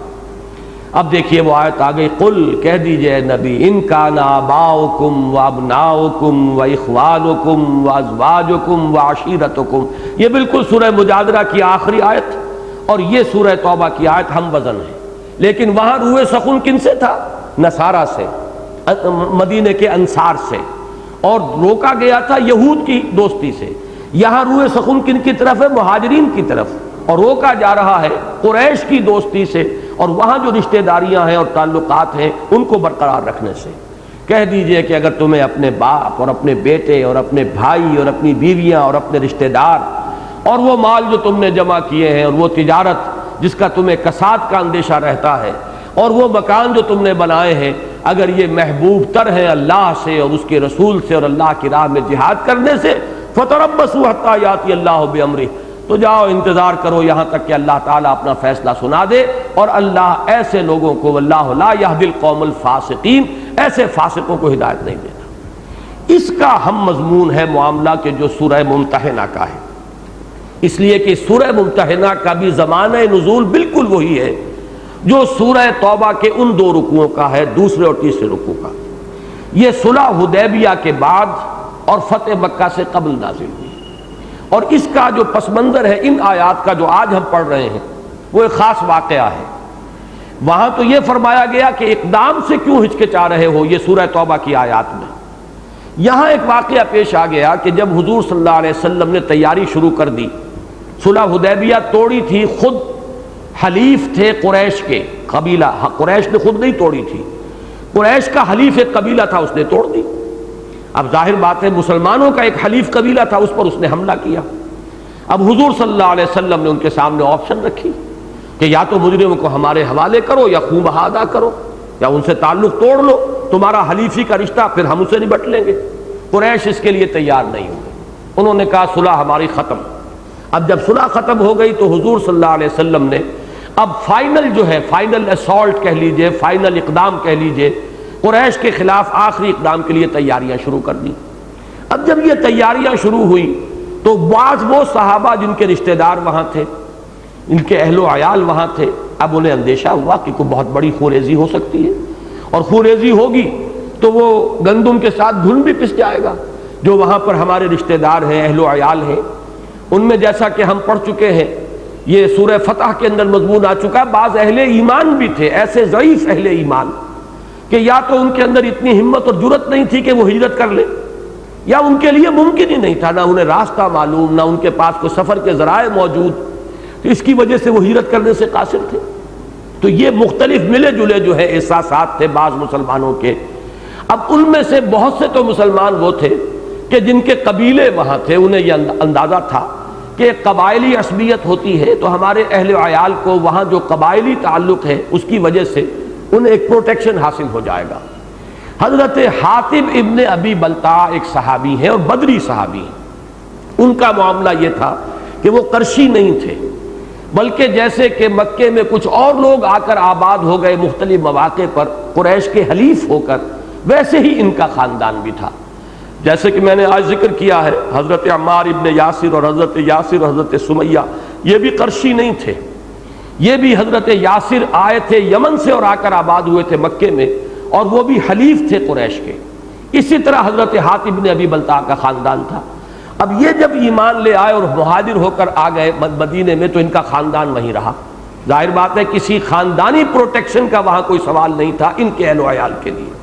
اب انہیں ایک خیال آیا کہ میں اگر قریش پر ایک احسان کر دوں، میں اطلاع دے دوں کہ محمد الرسول اللہ صلی اللہ علیہ وسلم تمہارے خلاف اب چڑھائی کی تیاریاں کر رہے ہیں، تو میرے اس احسان کی وجہ سے وہ میرے اہل و عیال کے ساتھ حسن سلوک کریں گے، انہیں ایک طرح کی پروٹیکشن حاصل ہو جائے گی۔ لہٰذا انہوں نے ایک خاتون جو آئی ہوئی تھی وہیں سے مکے سے چل کر آئی تھی حضور سے کچھ مالی مدد لینے کے لیے، حضور نے یہاں سے کچھ مالی مدد کا اہتمام کیا، وہ واپس جا رہی تھی۔ اس کو خط دے دیا حضرت حاتب نے ابی بلتع نے۔ اس خط میں یہ لکھا ہوا تھا قریش کے بعض سرداروں کے نام، اور وہ پورے جذبہ ایمانی کے ساتھ کہ محمد صلی اللہ علیہ وسلم اگر تنہا بھی تم پر حملہ آور ہوں گے تب بھی تم مقابلہ نہیں کر سکو گے، اس لیے کہ وہ اللہ کے رسول ہیں، اللہ کی مدد ان کے ساتھ ہے۔ لیکن یہ ہے کہ وہ تو اب پوری تیاری بھی کر رہے ہیں۔ اب ظاہر بات ہے کہ بیچ میں یہ بات تھی کہ یہ اطلاع ملے گی تو وہ میرا احسان مانیں گے، اور احسان کے نتیجے میں حل جزاء الاحسان الا الاحسان، تو میرے اہل و عیال کے ساتھ حسن سلوک کریں گے۔ حضور صلی اللہ علیہ وسلم کو اللہ تعالیٰ نے وحی کے ذریعے سے اطلاع دے دی کہ اس طرح کا معاملہ ہو رہا ہے، اس لیے کہ جنگی اسٹریٹجی کے اعتبار سے تو یہ بہت بڑی غلطی، بہت بڑی خطا، بلکہ یہ کہ لفظ اگر استعمال کیا جائے بہت بڑا جرم تھا، اس لیے کہ اگر پیشگی انہیں اطلاع ہو جاتی اور وہ بھی تیاری کرتے تو بہت بڑی خوریزی ہوتی۔ حضور کا جو مقصد تھا وہ یہ تھا کہ آپ ایک سرپرائز دیں تاکہ قریش کو تیاری کا موقع نہ ملے اور وہ ہتھیار ڈال دیں، مغلوبیت اختیار کر لیں۔ اسی میں اس بات کی توقع ہو سکتی تھی کہ کم سے کم خوریزی ہو۔ یہ تو یقین تھا کہ حضور کو صلی اللہ علیہ وسلم اللہ تعالیٰ فتح عطا فرمائے گا، قوت اتنی تھی۔ اب قریش کے اندر اب یہ امکان نہیں تھا، ان کے اندر دم نہیں تھا کہ وہ مقابلے میں آ سکتے، لیکن اگر پہلے سے اطلاع مل جاتی، اپنے حلیفوں کو بلا لیتے، جمع کر لیتے، کچھ تو کرتے، اس صورت میں خوریزی بہت ہو جاتی۔ جبکہ حضور جو پلان کر رہے تھے اس میں کم سے کم خوریزی کے ساتھ جو اصل ہدف تھا اس کو اچیو کرنے کا امکان تھا۔ اب یہ معاملہ جب ہوا تو حضور صلی اللہ علیہ وسلم نے حضرت علی رضی اللہ تعالیٰ عنہ، حضرت زبیر رضی اللہ تعالیٰ عنہ اور حضرت مقداد ابن اسود رضی اللہ تعالیٰ عنہ، ان تین کو بھیجا اور فرما دیا کہ مکے کی راہ میں فلاں جگہ پر تمہیں ایک عورت ملے گی، اس کے پاس ایک خط ہے، وہ لے آؤ۔ یہ تینوں حضرات وہاں پہنچے، عورت مل گئی۔ انہوں نے کہا کہ وہ خط جو تمہارے پاس ہے وہ دے دو۔ اس نے صاف انکار کیا، میرے پاس کوئی خط نہیں۔ تلاشی بھی جس حد تک کسی عورت کی لی جا سکتی ہے وہ لی گئی، تو بھی اس کا خط نہیں برآمد ہوا۔ حضرت علی نے پھر دھمکی دی رضی اللہ تعالیٰ عنہ، تمہارے پاس خط لازماً موجود ہے، ہمیں محمد الرسول اللہ صلی اللہ علیہ وسلم نے اس کی خبر دی ہے، وہو صادق المصدوق، ان کی دی ہوئی خبر غلط نہیں ہو سکتی۔ اب اگر تم سیدھے طریقے سے وہ خط ہمارے حوالے نہیں کرو گی تو ہم تمہیں ننگا کر کے تمہاری تلاشی لیں گے۔ اس دھمکی کا اثر ہوا، اس نے اپنی چوٹی کے اندر گوندھا ہوا تھا وہ خط، وہ وہاں سے نکال کر اس نے حوالے کر دیا۔ حضور کے پاس وہ خط آ گیا۔ اب حضور نے حضرت حاتب کو بلایا کہ حاتب یہ کیا حرکت ہے؟ انہوں نے بہت ہی لجاجت کے ساتھ عرض کیا، حضور میرے بارے میں کوئی آپ شبہ نہ کریں، نہ میں مرتد ہوا ہوں، نہ اللہ اور اس کے رسول کے خلاف کوئی خیانت کا میرا ارادہ ہے۔ معاملہ صرف یہ تھا کہ باقی جتنے بھی حضرات ہیں مہاجرین، ان کے تو رشتہ دار وہاں موجود ہیں، تو انہیں خاندانی پروٹیکشن بھی کسی نہ کسی درجے میں حاصل ہے۔ میرا وہاں کوئی نہیں، میرا کسی کے ساتھ تعلق نہیں، تو میرے اہل و عیال کا وہاں پہ حفاظت کا کوئی ذریعہ نہیں ہے، تو میں نے یہ سوچا کہ اگر میں ان کے ساتھ کوئی حسن سلوک کا معاملہ کروں تو شاید وہ میرے اہل و عیال کے ساتھ نرمی کریں۔ تو حضور صلی اللہ علیہ وسلم نے فرمایا، مسلمانوں سے ظاہر بات ہے کہ بہت ایک اہم واقعہ ہوا تھا تو سب صحابہ موجود ہوں گے، کہ حاتب نے بالکل صحیح بات کہہ دی ہے، صدقکم، اس نے سچ بات تمہارے سامنے رکھ دی. گویا کہ یہ ایک طرح کی حضور کی طرف سے ان کی جانب سے گویا کہ عذر قبول کر لینے کا ایک انداز تھا. حضرت عمر کی جلالی طبیعت، انہوں نے فوراً فرمایا کہ عرض کیا کہ حضور مجھے اجازت دیجئے میں اس کی گردن اڑا دوں. تو حضور نے فرمایا نہیں عمر، یہ حاتب بدری صحابی ہے.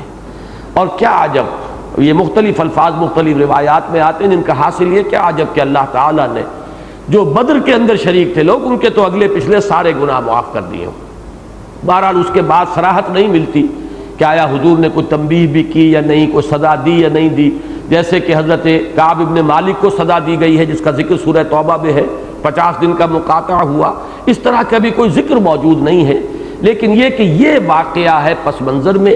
اب اس کو اصولی طور پر یہ سمجھ لیجئے، قرآن مجید پر تدبر کا یہ اصول میں نے بارہا بیان کیا ہے کہ شان نزول کی جہاں روایت ہمیں ملے اس اعتبار سے بڑی قیمتی ہوتی ہے کہ ان آیات کا جو اولین مفہوم ہے، جس وقت کہ وہ نازل ہوئی اس وقت صحابہ نے اس کا مفہوم کیا سمجھا، اس کو سمجھنے کے لیے تو شان نزول کی روایات بہت مفید ہیں. اس لیے کہ ہر حرف جو ہے اور ہر لفظ جو ہے ابھر کر آتا ہے، اجاگر ہو جاتا ہے اپنے مفہوم کے اعتبار سے، جبکہ وہ اس کانٹیکسٹ میں سامنے آئے جس میں کہ وہ نازل ہوا. البتہ یہ کہ جیسے کہ اصول ہے، مفسرین کا اصول ہے، الاعتبار لعموم اللفظ لا لخصوص السبب، کہ اعتبار کیا جائے گا الفاظ کے عموم کا، نہ کہ خاص سبب جس پر کہ وہ الفاظ نازل ہوئے. تو اس میں ہم عموم کریں گے، جنرلائز کریں گے، اس سے جو سبق ہم اخذ کریں گے، جو رہنمائی حاصل کریں گے وہ ابد الآباد تک کے لیے ہوگی، وہ اصولی ہوگی. تو اس کو اصولی اعتبار سے بھی سامنے رکھیے، اور وہ یہ ہے کہ چونکہ اسلام کا اصل مقصد ہے دین کی اقامت، دین کا غلبہ، نظام عدل و قسط کا قیام، میزان عدل کا نصب کیا جانا، اس کے لیے لازم ہے ایک حزب اللہ. حزب اللہ کے لیے جہاں دوسرے اوصاف ضروری ہیں وہاں ایک وصف یہ بھی ضروری ہے کہ اس میں جو شخص شریک ہو وہ ایمان کی تلوار سے سارے رشتوں کو کاٹ چکا ہو. کیا کہنے ہیں، نور علی نور، باپ بھی ہے اور صاحب ایمان بھی ہے، بیٹا بھی ہے صاحب ایمان بھی ہے. کیا کہنے ہیں، نور علی نور، بھائی ہیں دونوں صاحب ایمان ہیں، بھائی ہونے کا رشتہ بھی رہے گا، صاحب ایمان ہونے کا رشتہ بھی رہے گا اور موکل ہو جائے گا. لیکن اگر معاملہ اس کے برعکس ہو تو ایمان کی تلوار سے اگر وہ سابقہ محبتیں، سابقہ رشتہ داریاں، سابقہ حلیفی کے تعلقات اگر نہیں کاٹ سکتے تو پھر وہ حزب اللہ میں شمولیت کے قابل نہیں. اور جس جماعت کے معتدب ارکان کا یہ حال نہ ہو وہ جماعت حزب اللہ نہیں. یہ ہے اصل شے کہ جو اس کا لب لباب ہے، جو اس کا حاصل ہے، اور اس کے ضمن میں ہدایات یہاں آ رہی ہے. اللہ تعالیٰ نے اس خاص واقعے کو اس کا ایک ذریعہ بنا کر ہمیشہ ہمیش کے لیے مسلمانوں کے لیے یہ ہدایت اور رہنمائی قرآن مجید میں نازل فرما دی. اب آئیے اس کے بعد اب ہر لفظ جو ہے آپ کو خود بولتا ہوا محسوس ہوگا، ابھر کر سامنے آ جائے گا. یا ایھا الذین آمنوا لا تتخذوا عدوی وعدوکم اولیاء، اہل ایمان مت پکڑو، مت اختیار کرو میرے اور اپنے دشمن کو اپنا ولی. جو میرا بھی دشمن ہے تمہارا بھی دشمن ہے، اللہ کا اور اس کے رسول کا دشمن ہے. تو اگر تم اللہ اور اس کے رسول کے دوست ہو تو ظاہر بات ہے کہ دوست کا دشمن تمہارا اپنا دشمن ہے. اور دوسری بات یہ ہے کہ جیسے کہ سورہ توبہ کی آیات میں نے آج آپ کو سنائی کہ اگر انہیں کہیں تم پر قبضہ اور تسلط حاصل ہو جائے تو وہ تمہارے بارے میں نہ کسی رشتہ داری کا پاس کریں گے نہ کسی عہد کا لحاظ کریں گے. تو تم ہرگز مت بناؤ میرے اور اپنے دشمن کو اپنا ولی، اپنا دوست، اپنا گرم جوش محب. تلقون الیہم بالمودہ، تم ان کی طرف محبت کی پینگیں بڑھاتے ہو. القا کہتے ہیں ڈالنا، اور الہ کے ساتھ جب آ جائے گا کسی چیز کو کسی کی طرف بڑھانا. تلقون الیہم بالمودہ، تم پیغام بھیجتے ہو یا تم ان کی طرف محبت کا ہاتھ بڑھاتے ہو. یہ دونوں ایک صاحب نے ترجمہ کیا، مولانا مودودی نے بڑا اچھا ترجمہ کیا ہے کہ تم ان سے محبت کی طرحیں ڈالتے ہو. مولانا اصلاحی صاحب نے ترجمہ کیا ان سے محبت کی پینگیں بڑھاتے ہو. مفہوم ایک ہی ہے، تلقون الیہم بالمودۃ وقد کفروا بما جاءکم من الحق. حالانکہ انہوں نے کفر کیا ہے، انکار کیا ہے اس چیز کا جو حق میں سے تمہارے پاس آیا۔ یہ حق ہے۔ اب اگر یہ حق ہے اور اگر تمہارا اس پر ایمان ہے تو جس نے اس کا کفر کیا ہے اب اس کے ساتھ دوستی چہ مانی دارت، یا تو تمہارا رشتہ اس حق کے ساتھ کمزور ہے یا اس حق پر تمہارا یقین مستحکم نہیں ہے۔ ان دو کے سوا کوئی تیسرا امکان نہیں ہے کہ جنہوں نے اس حق کا انکار کیا ہو اس کے ساتھ تمہاری دلی محبت اور قلبی دوستی کا تعلق برقرار رہ جائے۔ یخرجون الرسول وایاکم، وہ نکالتے ہیں رسول کو بھی اور خود تمہیں بھی۔ اب ظاہر بات ہے کہ خطاب یا مہاجرین سے ہو رہا ہے کہ ان کا حال یہ ہے کہ انہوں نے مکے سے نکالا محمد کو صلی اللہ علیہ وسلم اور خود تمہیں مجبور کیا ان تؤمنوا باللہ ربکم، صرف اس جرم کی پاداش میں کہ تم ایمان رکھتے ہو اپنے رب پر، اللہ پر ایمان لائے ہو، اور تو کوئی جرم تمہارا نہیں تھا۔ تو جو لوگ اس درجے گر گئے ہو کہ محض اس جرم کی پاداش میں کہ تم اللہ واحد پر ایمان لائے ہو، اگر وہ تمہیں اپنے شہروں سے نکالنے پر آمادہ ہو گئے اور انہوں نے عرصہ حیات تم پر تنگ کر دیا، تو اب کیسے ممکن ہے کہ تمہاری غیرت ایمانی اور حمیت دینی تمہیں اجازت دے کہ تم ان کے ساتھ دوستی کی پینگیں بڑھاؤ؟ ان کنتم خرجتم جہادا فی سبیلی وابتغاء مرضاتی۔ اس آیہ مبارکہ میں بھی تقدیم و تاخیر کا معاملہ ہے۔ اگر آپ اس کی پیرافریز کرنا چاہیں گے تو یوں سمجھیے کہ یہ الفاظ شروع میں آئے ہیں، یا ایھا الذین آمنوا ان کنتم خرجتم جہادا فی سبیلی وابتغاء مرضاتی فلا تتخذوا عدوی وعدوکم اولیاء تلقون الیہم بالمودہ۔ اہل ایمان، اگر تم واقعتاً نکلے ہو میری راہ میں جہاد کرنے کی غرض سے اور میری رضا حاصل کرنے کے لیے، تو یہ طرز عمل تمہارا مناسب نہیں۔ اس کا یہ مطلب نہ سمجھیے کہ مہاجرین کے بارے میں کسی شک اور شبہ کا اظہار کیا جا رہا ہے یا ان کی نیتوں پر حملہ کیا جا رہا ہے، بلکہ اسلوب تو بظاہر شرطیہ ہے، لیکن حقیقت میں انداز یہ ہے کہ جب تمہارا حال یہ ہے کہ تم نے اپنے گھر بار چھوڑے، مکے کو خیر بات کہا، اور کہا صرف اس لیے کہ تم میری راہ میں جہاد کرو، اللہ کے دین کے غلبے کی جد و جہد کے لیے جو تمہیں اللہ نے ایک بیس عطا کر دیا ہے مدینہ منورہ میں، وہاں اپنی پوری قوتوں کو جمع کرو، مجتمع کرو، تاکہ وہاں سے ایک اقدام کر سکو بھرپور انداز میں۔ اور جبکہ واقعتاً تمہارے پیش نظر صرف میری رضا ہے، مرضاتی، میری رضا کی تلاش میں اور اس کے حصول کے لیے تم نے یہ سب کچھ کیا ہے، تو اب اس رویے کا کوئی مناسبت نہیں ہے اس کی تمہارے ان جذبے کے ساتھ۔ یہ گویا کہ ایک تشویق کا ایک انداز ہے کہ یہ کام جو تم کر رہے ہو یہ تمہاری اس شان کے ساتھ مناسبت نہیں رکھتی، جسے ہم کہتے ہیں تمہارے شایان شان نہیں۔ ان کنتم خرجتم جہادا فی سبیلی وابتغاء مرضاتی۔ اب اس کے بعد پھر وہی، چونکہ میں نے عرض کیا نا کہ یہ الفاظ ترکیب میں شروع میں لے آئیں گے تو بات بالکل واضح ہو جائے گی۔ تسرون الیہم بالمودہ، تم خفیہ طریقے پر انہیں دوستیوں کے پیغام بھیج رہے ہو۔ اب یہاں خاص طور پر نوٹ کیجئے کہ یہ تو حضرت حاتب بن ابی بلتع کا جو واقعہ ہے اس پر گویا کہ ایگزیکٹلی فٹ بیٹھنے والے الفاظ ہیں۔ تسرون، خفیہ طریقے پر، الیہم بالمودہ، اپنی دوستی اور محبت کا انہیں اطمینان دلانے کے لیے خفیہ پیغام رسانی کر رہے ہو۔ وانا اعلم بما اخفیتم وما اعلنتم، حالانکہ میں خوب جانتا ہوں جو کچھ کہ تم چھپاتے ہو اور جو کچھ کہ تم ظاہر کرتے ہو۔ تمہارا ایمان تو مجھ پر ہے، تمہیں یقین ہے کہ میں علیم بذات الصدور ہوں، تمہیں معلوم ہے کہ میں عالم الغیب والشہادہ ہوں، جیسے کہ سورہ حشر کے آخر میں آیا، هو اللہ الذی لا الہ الا هو عالم الغیب والشہادۃ هو الرحمن الرحیم۔ تو میں تو کھلے اور چھپے ہر شے کا جاننے والا ہوں۔ تو تم سوچو کہ تم نے چھپایا، ظاہر بات ہے یہ بھی کسی کام کا، کسی فعل کا جو منطقی نتیجہ ہوتا ہے اس کو سامنے لایا جا رہا ہے۔ ظاہر بات ہے کہ حضرت حاتب نے کبھی یہ نہیں سمجھا کہ اللہ کے علم میں نہیں آئے گا۔ چھپایا اگر تھا تو مسلمانوں سے چھپایا تھا، یا چھپانے کی کوشش کی تھی تو حضور سے چھپانے کی کوشش کی تھی، خطا اسی درجے میں تھی۔ لیکن یہ کہ اللہ تعالیٰ اس میں جو مخفی پہلو تھا کہ یہ بھی تو ایک امکان ہو سکتا ہے تمہارے اس طرز عمل کا ایک پہلو یہ بھی تو ہو سکتا ہے، تو اس کے اندر جو چھپی ہوئی بات تھی اسے اور نمایاں کیا۔ وَأَنَا أَعْلَمُ بِمَا أَخْفَيْتُمْ وَمَا أَعْلَنْتُمْ وَمَنْ يَفْعَلْهُ مِنْكُمْ فَقَدْ ضَلَّ سَوَاءَ السَّبِيلِ، جو کوئی تم میں سے یہ کام کرے گا تو وہ تو پھر سیدھی راہ سے بھٹک گیا۔ قَدْ ضَلَّ سَوَاءَ السَّبِيلِ، سیدھا راستہ یہ قرآن مجید میں مختلف اصطلاحات آتی ہیں. صراط مستقیم یہ سب سے زیادہ استعمال ہوا. اہدنا الصراط المستقیم سورہ فاتحہ میں آیا ہے. کہیں صراط سوی آتا ہے. سوا کہتے ہیں برابر برابر کو. خط استوا وہ ہے جو ہمارے یہ جو بھی ہماری زمین ہے، کرہ زمین، اس کو دو برابر حصوں میں تقسیم کرتا ہے. تو سوا سبیل وہ ہے کہ جو بالکل درمیانی راستہ ہے.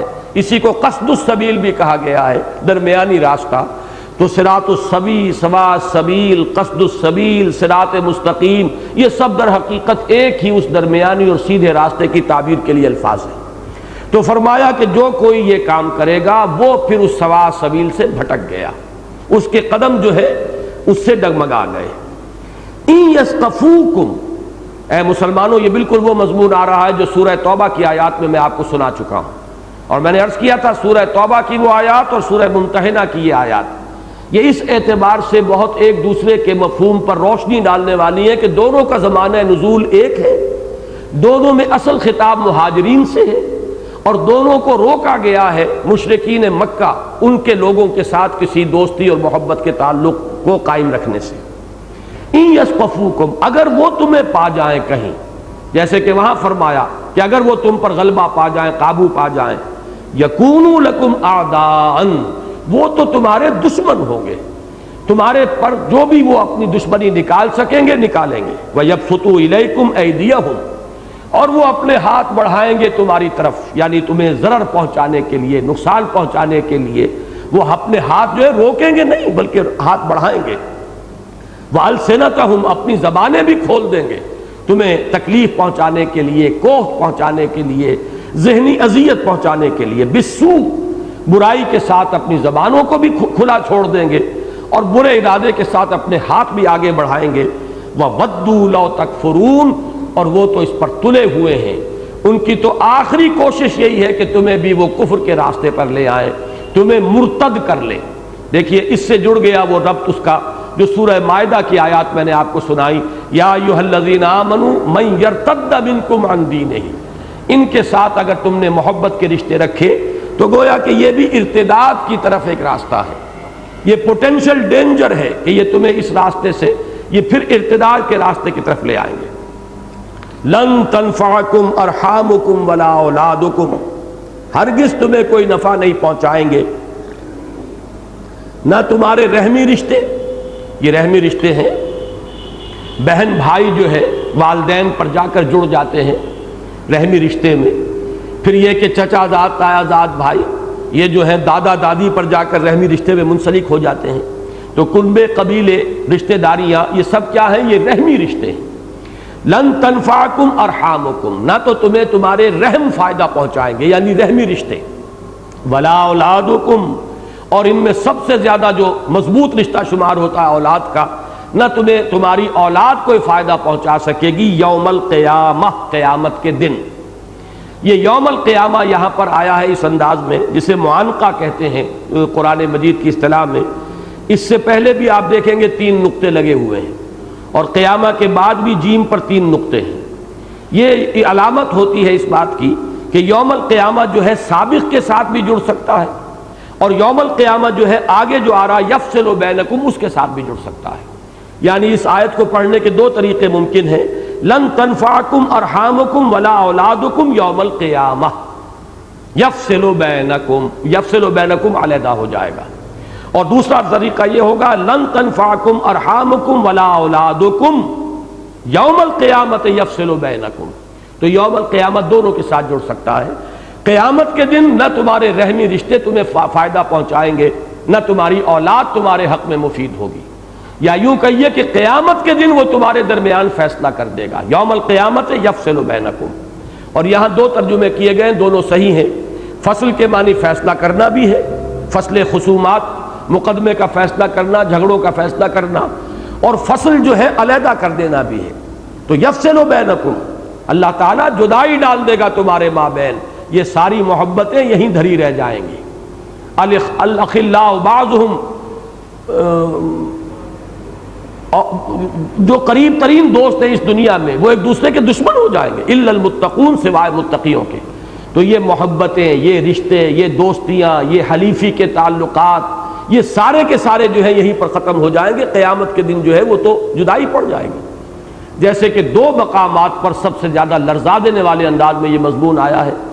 سورہ معارج میں آیا اور پھر سورہ عبس میں آیا کہ انسان اس روز یفر المرء دوڑے گا بھاگے گا من اخیہ و امہ و ابیہ و صاحبتہ و بنیہ، وہ اپنے بھائی سے، بیٹے سے، باپ سے، اولاد سے، سب سے. اور سورہ معارج میں تو یہاں تک بات پہنچا دی گئی کہ پوری نوع انسانی کو انسان چاہے گا کہ جھونک دو جہنم میں، میرے باپ کو بھی، اولاد کو بھی، بیٹے کو بھی، بیوی کو بھی، میرے پورے کنبے کو بھی، اور تمام انسانوں کو کسی طرح مجھے بچا لو. تو یہ جس کو ہم کہتے ہیں نفسی نفسی، قیامت کے دن تو نفسی نفسی ہو کر رہے گی. تو فرمایا لن تنفعکم ارحامکم ولا اولادکم یوم القیامت یفصل بینکم، تمہارے لیے ہرگز نفع بخش نہیں ہوں گے، نہ رحمی رشتے، نہ تمہاری اولاد. قیامت کے دن اللہ تعالیٰ جدائی ڈال دے گا تمہارے مابین، یا فیصلہ کر دے گا تمہارے مابین. واللہ بما تعملون بصیر، اور جو کچھ تم کر رہے ہو اللہ اسے دیکھ رہا ہے. قد کانت لکم اسوۃ حسنۃ فی ابراہیم والذین معہ، تمہارے لیے ایک نہایت عمدہ نمونہ ہے، اعلیٰ مثال ہے، اسوہ ہے حضرت ابراہیم اور ان کے ساتھیوں میں. اس سے معلوم ہوتا ہے کہ حضرت ابراہیم علیہ السلام کے ساتھ کچھ نہ کچھ لوگ تھے کہ جو ان کے ساتھ ایمان لائے تھے. اور ظاہر بات ہے حضرت لوط کا تو ہمیں علم ہے، اور حضرت لوط کے بارے میں حضور نے فرمایا کہ پہلا انسانی جوڑا جس نے اللہ کی راہ میں ہجرت کی حضرت لوط اور ان کی اہلیہ بھی تھی. غالباً ان کا یا تو انتقال ہوا ہے کہ بعد میں انہوں نے شادی کی ہے جا کر عمورہ اور صدوم کی بستیوں میں، جن کی طرف کہ حضرت لوط کو بعد میں بھیجا گیا. اور وہ جو بیوی تھی ان کی وہ کافر رہی، اور وہ جو بھی ہلاک ہوئی قوم ان کے ساتھ ہی ہلاک ہوئی. لیکن جب ہجرت کی ہے یہاں سے عراق سے حضرت ابراہیم کے ساتھ، تو ان کے ساتھ ان کی اہلیہ بھی تھی. تو معلوم یہ ہوتا ہے کہ ایک گروہ تھا چاہے وہ کتنا ہی مختصر ہو. تو فرمایا کہ ابراہیم اور ان کے ساتھیوں میں تمہارے لیے مسلمانوں ایک نہایت عمدہ مثال ہے، عمدہ اسوہ موجود ہے. اذ قالوا لقومہم، جبکہ انہوں نے فرمایا تھا اپنی قوم سے، انا براء منکم، ہم بری ہیں تم سے، ومما تعبدون من دون اللہ، اور ہم اعلان برات کرتے ہیں ان سب سے جن کو تم پوج رہے ہو، جن کی بندگی اور پرستش کرتے ہو اللہ کے سوا. تم سے بھی اور تمہارے معبودوں سے بھی ہم بیزاری کا اظہار کرتے ہیں، اعلان لا تعلقی کرتے ہیں، اعلان برات کرتے ہیں. اب دیکھیے الفاظ بڑے سخت آ رہے ہیں، اور اسی کو اسوہ قرار دیا جا رہا ہے کہ اے مسلمانوں تمہارے لیے اس میں اسوہ ہے. یہ سختی اور یہ غلظت ہونی چاہیے، جیسے کہ فرمایا گیا عزت علی الکافرین، یا جیسے کہ سورہ فتح میں فرمایا گیا کہ مسلمانوں کی شان کیا ہے، رحماء بینہم اشداء علی الکفار. تو اشداء علی الکفار کی شان ہونی چاہیے. تو انہوں نے کیا فرمایا تھا حضرت ابراہیم اور ان کے اہل ایمان ساتھیوں نے، انا براء منکم ومما تعبدون من دون اللہ کفرنا بکم، ہم نے تمہارا کفر کیا، تمہارا انکار کر رہے ہیں. تم نے اللہ کا انکار کیا، اللہ کے دین کا انکار کیا، ہم تمہارا انکار کرتے ہیں، تم سے کفر کرتے ہیں. یہ لفظ جیسے کہ آیت الکرسی کی بعد والی آیت میں بھی آیا ہے، فَمَن يُؤْمِن بِاللَّهِ، جیسے کہ فرمایا گیا جس نے کفر کیا اور طاغوت کا کفر کیا اور اللہ پر ایمان لایا. یہ لازم ہے کہ ظاہر بات ہے کہ نفی کے ساتھ اس بات آتا ہے، فَمَن يَكْفُرْ بِالطَّاغُوتِ وَيُؤْمِن بِاللَّهِ فَقَدِ اسْتَمْسَكَ بِالْعُرْوَةِ الْوُثْقَىٰ. تو وہی لفظ یہاں پر بھی آیا، کفرنا بکم، ہم نے تمہارا کفر کیا.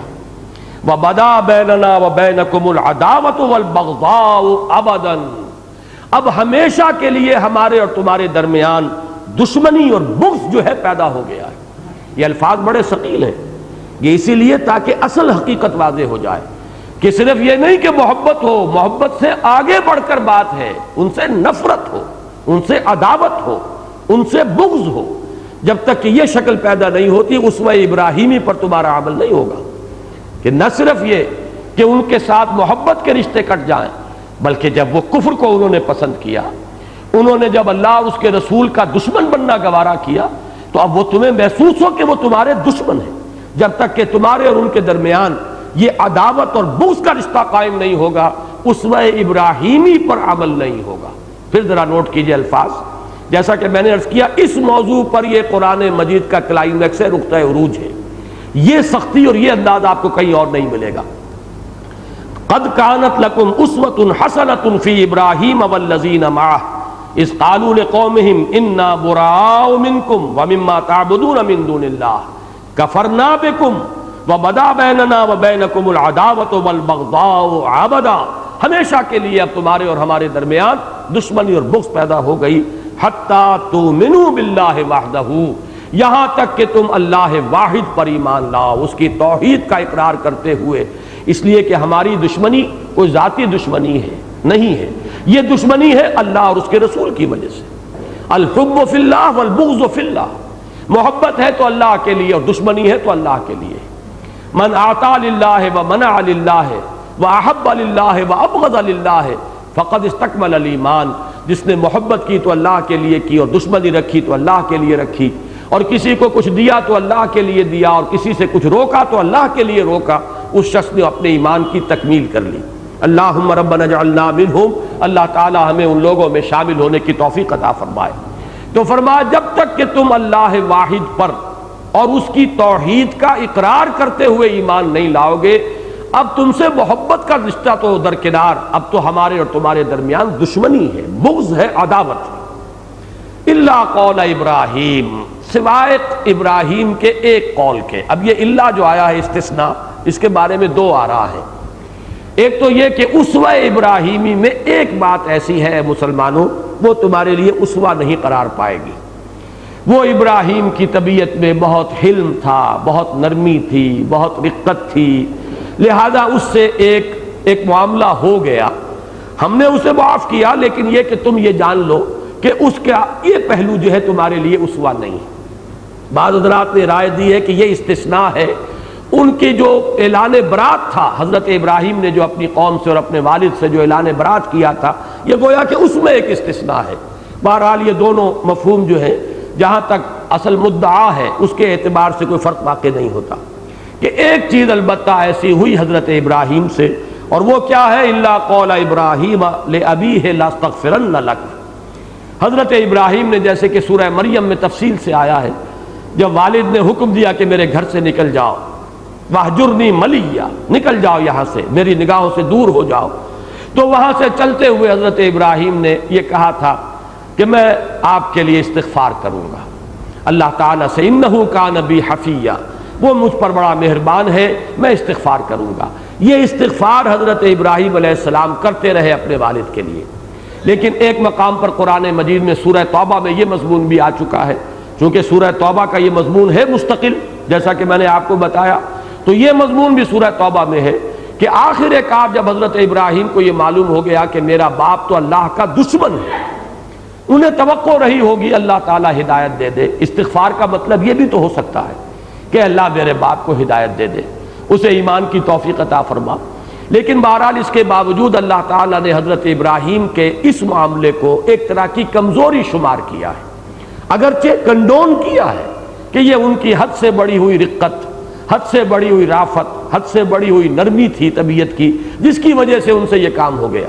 اور اس کو ذہن میں رکھیے، یہ معاملہ خود حضور سے ہو گیا صلی اللہ علیہ وسلم، حضرت ابو بکر سے ہو گیا، ان کے مزاج میں بھی چونکہ نرمی تھی، حضور کی طبیعت میں بھی رحمت اور شفقت اور خلق خدا کے حق میں جو ہے نرمی بے انتہا تھی، لہذا 2 مرتبہ قرآن مجید میں کہا گیا کہ اے نبی ان منافقین اور کفار پر سختی کیجئے، یہ آپ کی سختی کے غلظت کے مستحق ہے، آپ کی نرمی کے مستحق نہیں۔ اور خاص طور پر غزوہ بدر میں جو اسیر تھے ان کے بارے میں جو فیصلہ کیا گیا، اس پر قرآن مجید میں گرفت آئی۔ حضرت عمر رضی اللہ تعالیٰ عنہ کا مشورہ یہ تھا کہ ان سب کو قتل کر دیا جائے، اور ہم میں سے جو شخص ان کا سب سے قریبی رشتہ دار ہو، ان میں سے کسی شخص کا اپنے ہاتھوں سے قتل کرے۔ یہ ہے وہ فیصلہ کہ جس کی پھر تصویب کی ہے وحی الہی نے کہ فیصلہ وہی صحیح تھا، لیکن حضور کی طبیعت میں نرمی، شفقت، رحمت، اس کا اتنا غلبہ تھا کہ آپ نے اس نرمی کو پسند کیا، لیکن اس پر گرفت آئی۔ اسی طریقے سے حضرت ابراہیم کا یہ معاملہ ہے، تو یہاں اللہ تعالیٰ گویا کہ ان کے عذر کو خود قبول کرتے ہوئے ان کا ذکر فرما رہے ہیں کہ بالآخر ہمارے اس بندے ابراہیم نے بھی اپنے والد سے اعلان برات کر دیا تھا، لیکن یہ کہ ایک طویل عرصے تک حضرت ابراہیم ان کے لیے دعا کرتے رہے اپنے والد کے لیے، اس لیے کہ یہ بات تاریخی طور پر نوٹ کر لیجئے کہ وہ دعا جو سورہ ابراہیم میں آئی ہے یہ اس وقت کی ہے جبکہ حضرت ابراہیم علیہ السلام اور حضرت اسماعیل علیہ السلام کو وہ آباد کر چکے تھے خانہ کعبہ کے قریب، اس وقت یہ دعا رب اغفر لی ولوالدی وللمؤمنین یوم یقوم الحساب۔ اب ظاہر بات ہے کہ یہ تو سٹیج وہ ہے جبکہ کم سے کم حضرت ابراہیم علیہ السلام کی عمر جو ہے 87 برس کی عمر میں تو حضرت اسماعیل پیدا ہوئے ہیں، تو 87 برس کی عمر کے بعد بھی ایک عرصے تک حضرت ابراہیم علیہ السلام اپنے باپ کے لیے استغفار کرتے رہے۔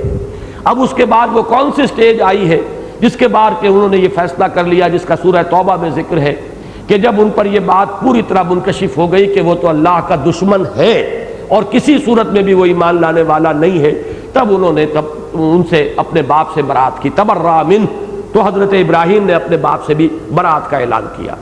لیکن اس عرصے میں بھی اگر استغفار کیا ہے تو یہ بھی بہرحال ایک کمزوری کا معاملہ ہے۔ فرمایا الا قول ابراہیم لابیہ لاستغفرن لک وما املک لک من اللہ من شیء، ساتھ ہی یہ بھی کہہ دیا تھا حضرت ابراہیم نے اپنے والد سے کہ میں آپ کے لیے استغفار تو کروں گا لیکن میں آپ کے بارے میں، آپ کے معاملے میں اللہ کے ہاں کوئی اختیار نہیں رکھتا، میرے پاس کوئی اختیار نہیں ہے، لا املک لک من اللہ من شیء، کوئی اختیار نہیں ہے۔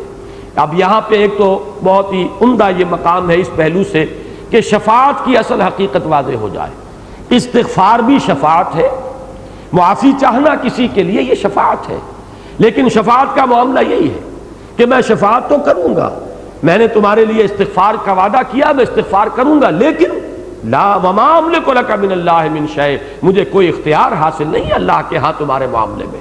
اللہ چاہے گا تو میری سفارش قبول کر لے گا، اللہ چاہے گا تو آپ کے حق میں میرے استغفار کو قبول فرما لے گا، اللہ نہیں چاہے گا تو میرا زور نہیں ہے، میرا کوئی اختیار نہیں ہے۔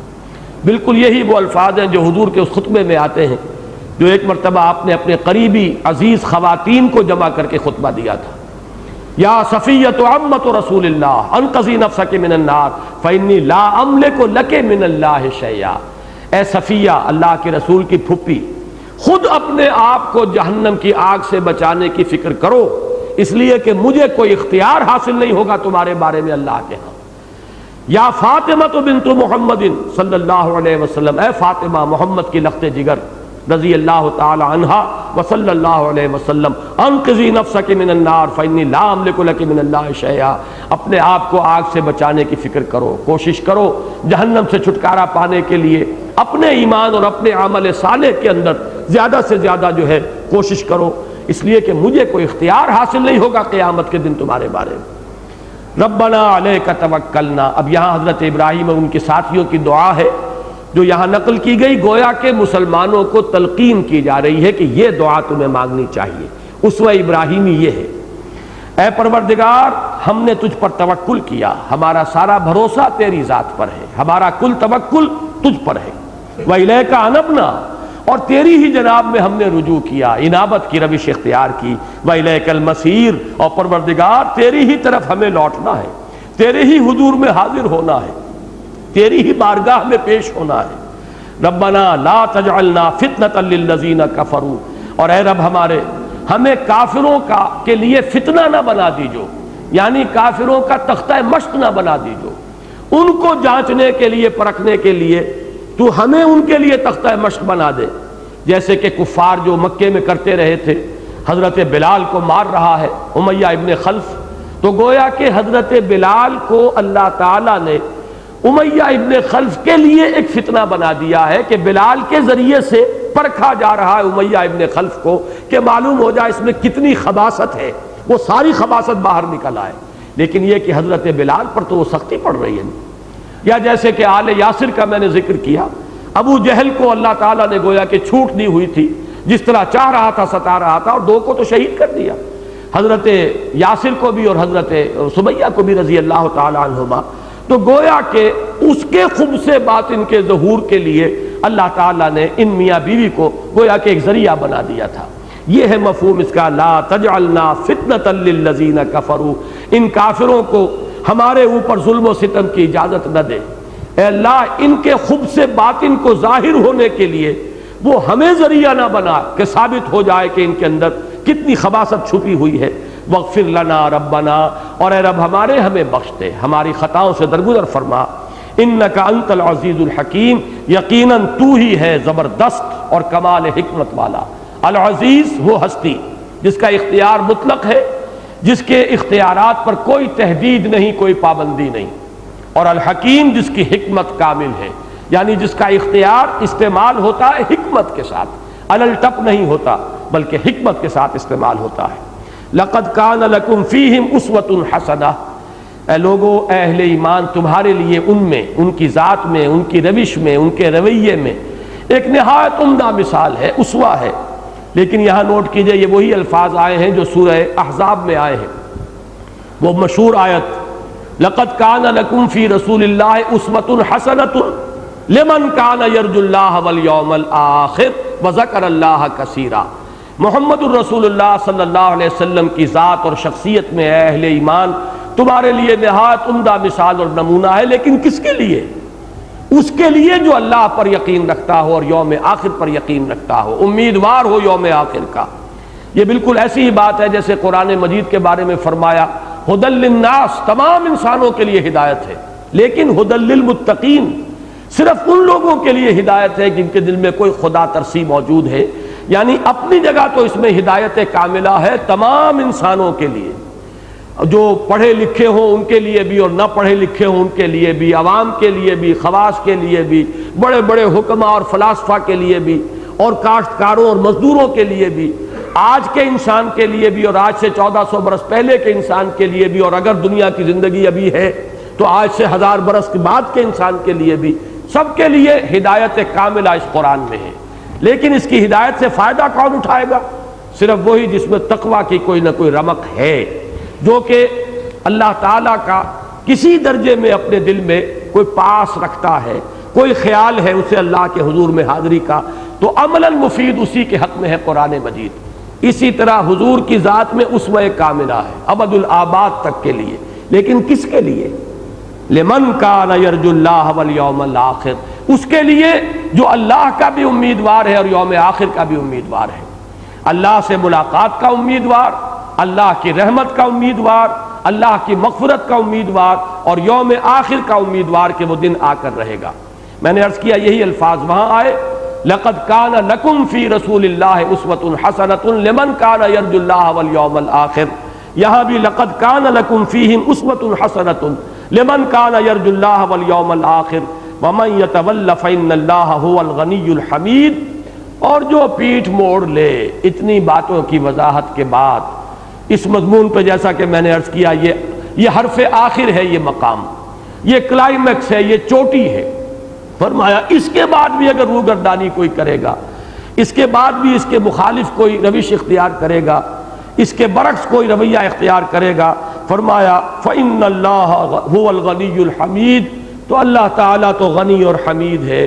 یہ اللہ تعالیٰ کی شان استغنا، یہ گویا کہ ایک طرح سے اس کی طرف سے اپنی نگاہ رحمت اور نگاہ شفقت کو پھیر لینے کا انداز ہے کہ پھر اللہ سے اس کا کوئی تعلق نہیں، جیسے کہ جو آیات میں نے پہلے آپ کو سنائی ہے کہ پھر اس کا کوئی تعلق اللہ کے ساتھ نہیں ہوگا۔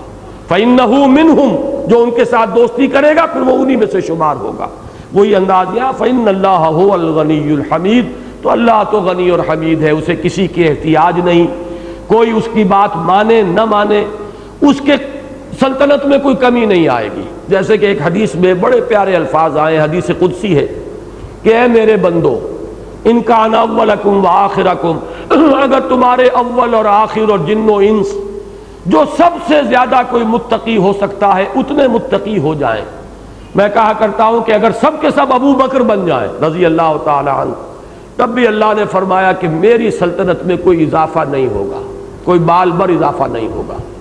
اور اگر تمہارے اولین اور آخرین اور جنس اور انس اور جن سب کے سب اگر اتنے شقی ہو جائیں، اتنے نافرمان ہو جائیں جتنا کہ کوئی بڑے سے بڑا نافرمان ہو سکتا ہے، سب کے سب ابلیس کے درجے کو پہنچ جائیں، تب بھی میری سلطنت میں کوئی کمی واقع نہیں ہوگی۔ یہ ہے اللہ کی شان استغنا، تمہاری فرما برداری سے اور تمہاری یعنی اللہ کے احکام کو قبول کر لینے سے ایسا نہیں ہے کہ اس کی کوئی حاجت ہے جو پوری ہو جائے گی، یا اس کی کوئی ضرورت ہے جو رکی ہوئی ہے جو تمہارے اس فعل سے اور طرز عمل سے پوری ہوگی، بلکہ وہ تو غنی ہے اور حمید ہے۔ اب یہ 7ویں آیت بھی آج پڑھ لیجیے، اس لیے کہ اس کا تعلق اسی کے ساتھ ہے، اگرچہ رکوع تو ختم ہو گیا۔ عسى اللہ ان یجعل بینکم وبین الذین عادیتم منہم مودہ۔ اب اتنی سختی کے بعد ذرا ایک امید کی کرن دکھائی جا رہی ہے کہ اے مسلمانوں، یہ بڑا عارضی سا ایک موقع ہے، یہ جد و جہد جو ہے اب کامیابی سے ہمکنار ہوا چاہتی ہے، لیکن اس وقت سب سے زیادہ ثابت قدمی کی ضرورت ہے۔ ذرا سا بھی اگر کوئی پوٹینشل ویکنس جو ہے تمہارے اندر پیدا ہو گئی اپنی ان محبتوں اور دوستیوں اور رشتہ داریوں کی وجہ سے، تو گویا کہ وہ منزل جو بالکل سامنے آ چکی ہے تم اس سے دور رہ جاؤ گے، پیچھے رہ جاؤ گے، کھوٹی ہو جائے گی منزل تمہاری۔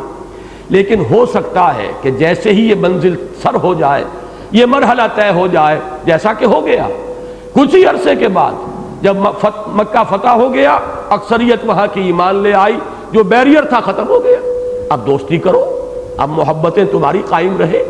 یہ ایک تھوڑے سے وقت کی، جب تک یہ جد و جہد کا انقلابی عمل ابھی جاری ہے، ابھی جبکہ انقلاب مکمل نہیں ہوا، ابھی اس کے ثمرات ظاہر نہیں ہوئے، لہذا یہ وقت کڑا ہے، اور اس کڑے وقت میں تمہیں اس حکم پر سختی کے ساتھ عمل کرنا چاہیے۔ لیکن عسى اللہ ان یجعل بینکم وبین الذین عادیتم منہم مودہ، ہو سکتا ہے، قریب ہے، ان قریب ہوا چاہتا ہے کہ اللہ تعالیٰ تمہارے اور ان لوگوں کے مابین جن کے درمیان اس وقت دشمنی پیدا ہو چکی ہے، محبت پیدا کر دے، مودت پیدا کر دے، حالات بدل جائیں، وہ ایمان لے آئیں، تو اس کے بعد جو ہے، اور یہ جو کشمکش ہے، مقابلہ ہے، محاذ آرائی ہے، یہ ختم ہو جائے، تو پھر تمہارے لیے کھلی چھوٹ ہوگی۔ تم اپنی ان محبتوں کی تجدید کرو، تم اپنی رشتہ داریوں کی تجدید کرو، تم ان کے ساتھ موالات کا رشتہ قائم کرو۔ یہ ایک کٹھن مرحلہ ابھی ہے، اس کو سر کر لو، اس کے بعد اللہ تعالیٰ جو ہے ان قریب تمہارے لیے راستے بھی کھول دے گا۔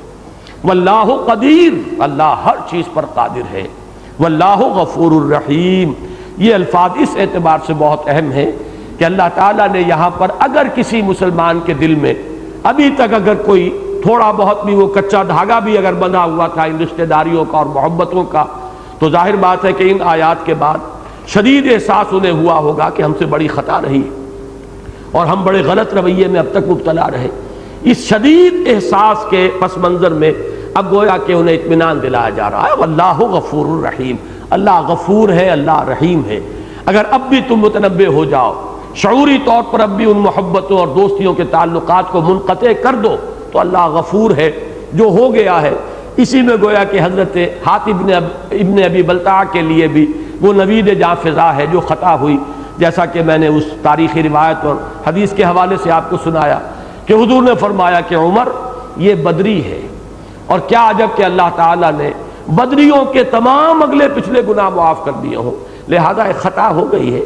یعنی یہ کہ زمین و آسمان کا فرق ہے۔ ایک تو یہ ہے کہ آپ کفار کے ساتھ دوستیوں کی پینگیں بڑھا رہے ہیں، ایک یہ ہے کہ کسی وقت ایک ذرا سے وقتی جذبے کے تحت خطا ہو گئی، غلطی ہو گئی۔ یہ ایک ضعف ایمانی کا معاملہ بڑے سے بڑے شخص کو عارضی طور پر لاحق ہو سکتا ہے، جیسے کہ امام بخاری رحمہ اللہ کا موقف ہے کہ الایمان یزید و ینقص، ایمان تو گھٹتا بھی ہے بڑھتا بھی ہے، یہ ایک حالت پر قائم نہیں رہتا۔ وہ ایمان حقیقی ایک ایمان قانونی ہے جس کی بنیاد پر دنیا میں کسی کو مسلمان سمجھا جاتا ہے، وہ لا یزید ولا ینقص ہے، وہ نہ گھٹتا ہے نہ بڑھتا ہے، وہ تو ایک لیگل سٹیٹس ہے جو اس کی بنیاد پر حاصل ہوا، اس لیگل سٹیٹس میں کوئی اضافہ نہیں ہوگا، کوئی کمی نہیں ہوگی۔ لیکن ایمان حقیقی، قلبی یقین والا ایمان، جیسے قلب کو کسی ایک حالت پر سکون نہیں ہے، کبھی یہ سکڑ رہا ہے اور کبھی یہ پھیل رہا ہے، اسی طرح اس قلب سے متعلق جو چیزیں ہیں ان کو بھی ثبات نہیں ہوتا، ٹکاؤ اس کو حاصل نہیں ہوتا، ان میں بھی کمی بیشی ہوتی رہے گی۔ تو ایمان قلبی جو ہے، یقین قلبی، اس میں اضافہ بھی ہوگا، کمی بھی ہوگی، کبھی کمی ہوگی تو کسی وقت کوئی خطا کا صدور بھی ہو جائے گا۔ لیکن اللہ غفور ہے، اللہ رحیم ہے۔ اگر انسان بحیثیت مجموعی سیدھی راہ پر چل رہا ہے، اس کی توانائیاں، قوتیں صحیح رخ پر صرف ہو رہی ہیں، تو اگر کہیں لغزش ہو جائے، خطا ہو جائے، تو اللہ بخشنے والا ہے، معاف فرمانے والا ہے۔ جیسے کہ میں مثال دیا کرتا ہوں کہ آپ راستے پر چل رہے ہیں، کہیں پاؤں پھسل گیا، گر گئے، لیکن فوراً اٹھ کھڑے ہوئے اور چل پڑے، تو یہ تو کسی بھی انسان کے ساتھ ہو سکتا ہے، پاؤں کس کا نہیں پھسل سکتا۔ بلکہ وہ جو کہتے ہیں کہ گرتے ہیں شہسوار ہی میدان جنگ میں، جو اپنے گھر میں بیٹھا رہے گا اس کے لیے کیا ہے، جو میدان میں آئے گا اسی کے لیے گرنے کا موقع بھی ہے۔ لہذا اہل ایمان سے کسی وقت کسی خطا کا صدور ہو جانا بلکہ یہ کہ یہاں تو معاملہ جو ہے حضرت ابراہیم تک لے آیا گیا کہ ایک نرمی ان کے دل میں بھی تھی اپنے والد کے لیے. وہ حلیم الطبع انسان تھے, کافی عرصہ لگا ہے انہیں, اس کے بعد انہوں نے اعلان برات کیا اپنے والد سے. اسی طرح اگر کسی مسلمان سے خطا ہو گئی تو اللہ تعالیٰ درگزر فرمانے والا ہے. اگر اسے اپنی خطا کا شعور ہو جائے, احساس ہو جائے, اعتراف کر لے اور توبہ کرے تو اللہ تعالیٰ قدیر بھی ہے اور اللہ رحیم اور غفور بھی ہے. بارک اللہ لی ولکم فی القرآن العظیم ونفعنی وإیاکم بالآیات والذکر الحکیم. ابھی ہم نماز عشاء کی ادا کریں.